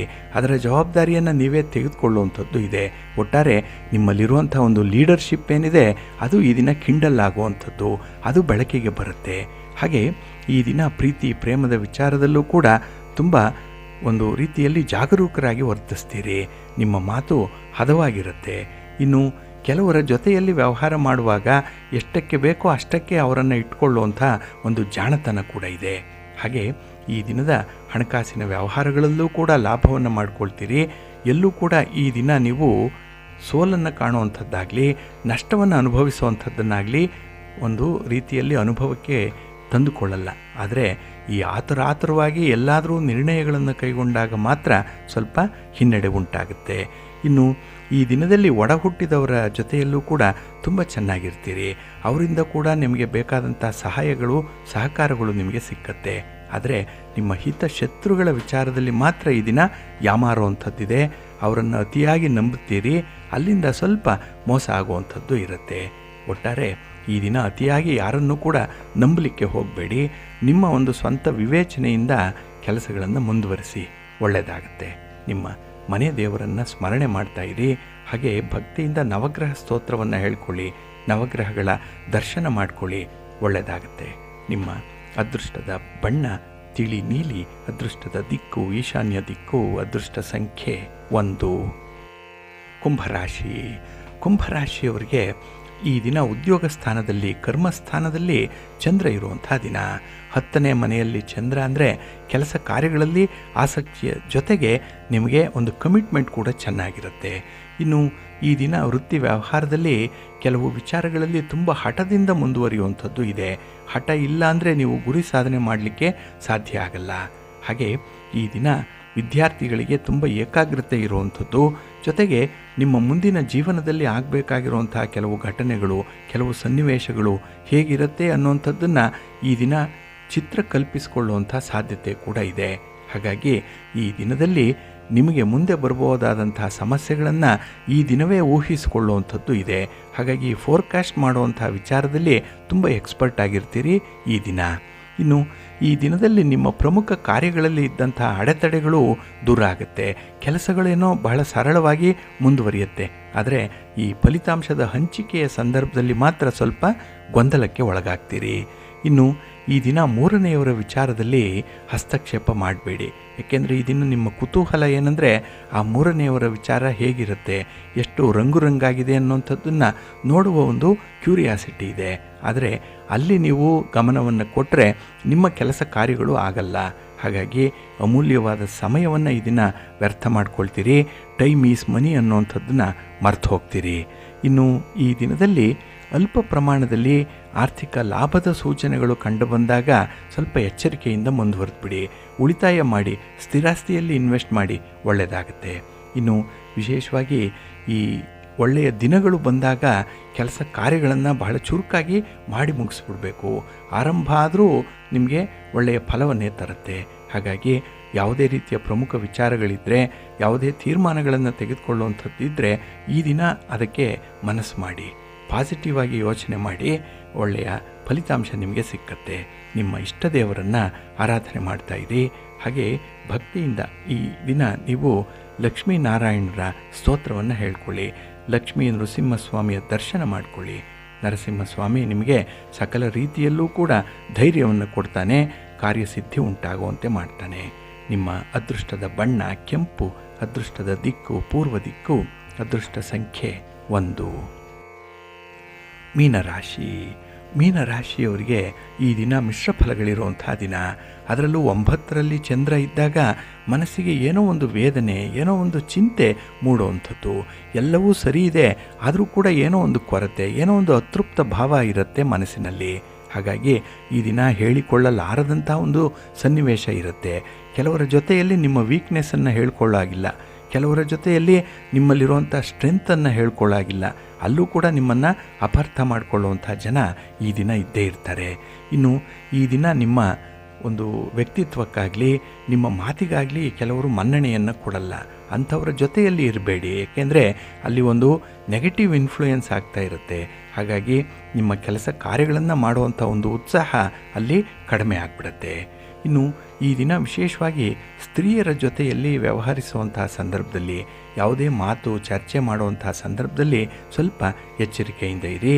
ಆದಷ್ಟು ಈ ದಿನ ಅಂತಹ ಚರ್ಚೆಯನ್ನು ಮೊಟಕುಗೊಳಿಸುವಂಥದ್ದು, ಅಲ್ಲಿಂದ ನೀವು ಬಹಳ ವಿಶೇಷ ರೀತಿಯಲ್ಲಿ ನಿರ್ಗಮಿಸುವಂಥದ್ದು ತುಂಬ ಉತ್ತಮ. ಇನ್ನು ಹಣಕಾಸಿನ ವಿಚಾರದಲ್ಲಿ ದೊಡ್ಡ ಮಟ್ಟದ ಕಮಿಟ್ಮೆಂಟ್ಗೆ ಈ ದಿನ ಹೋಗಬೇಡಿ.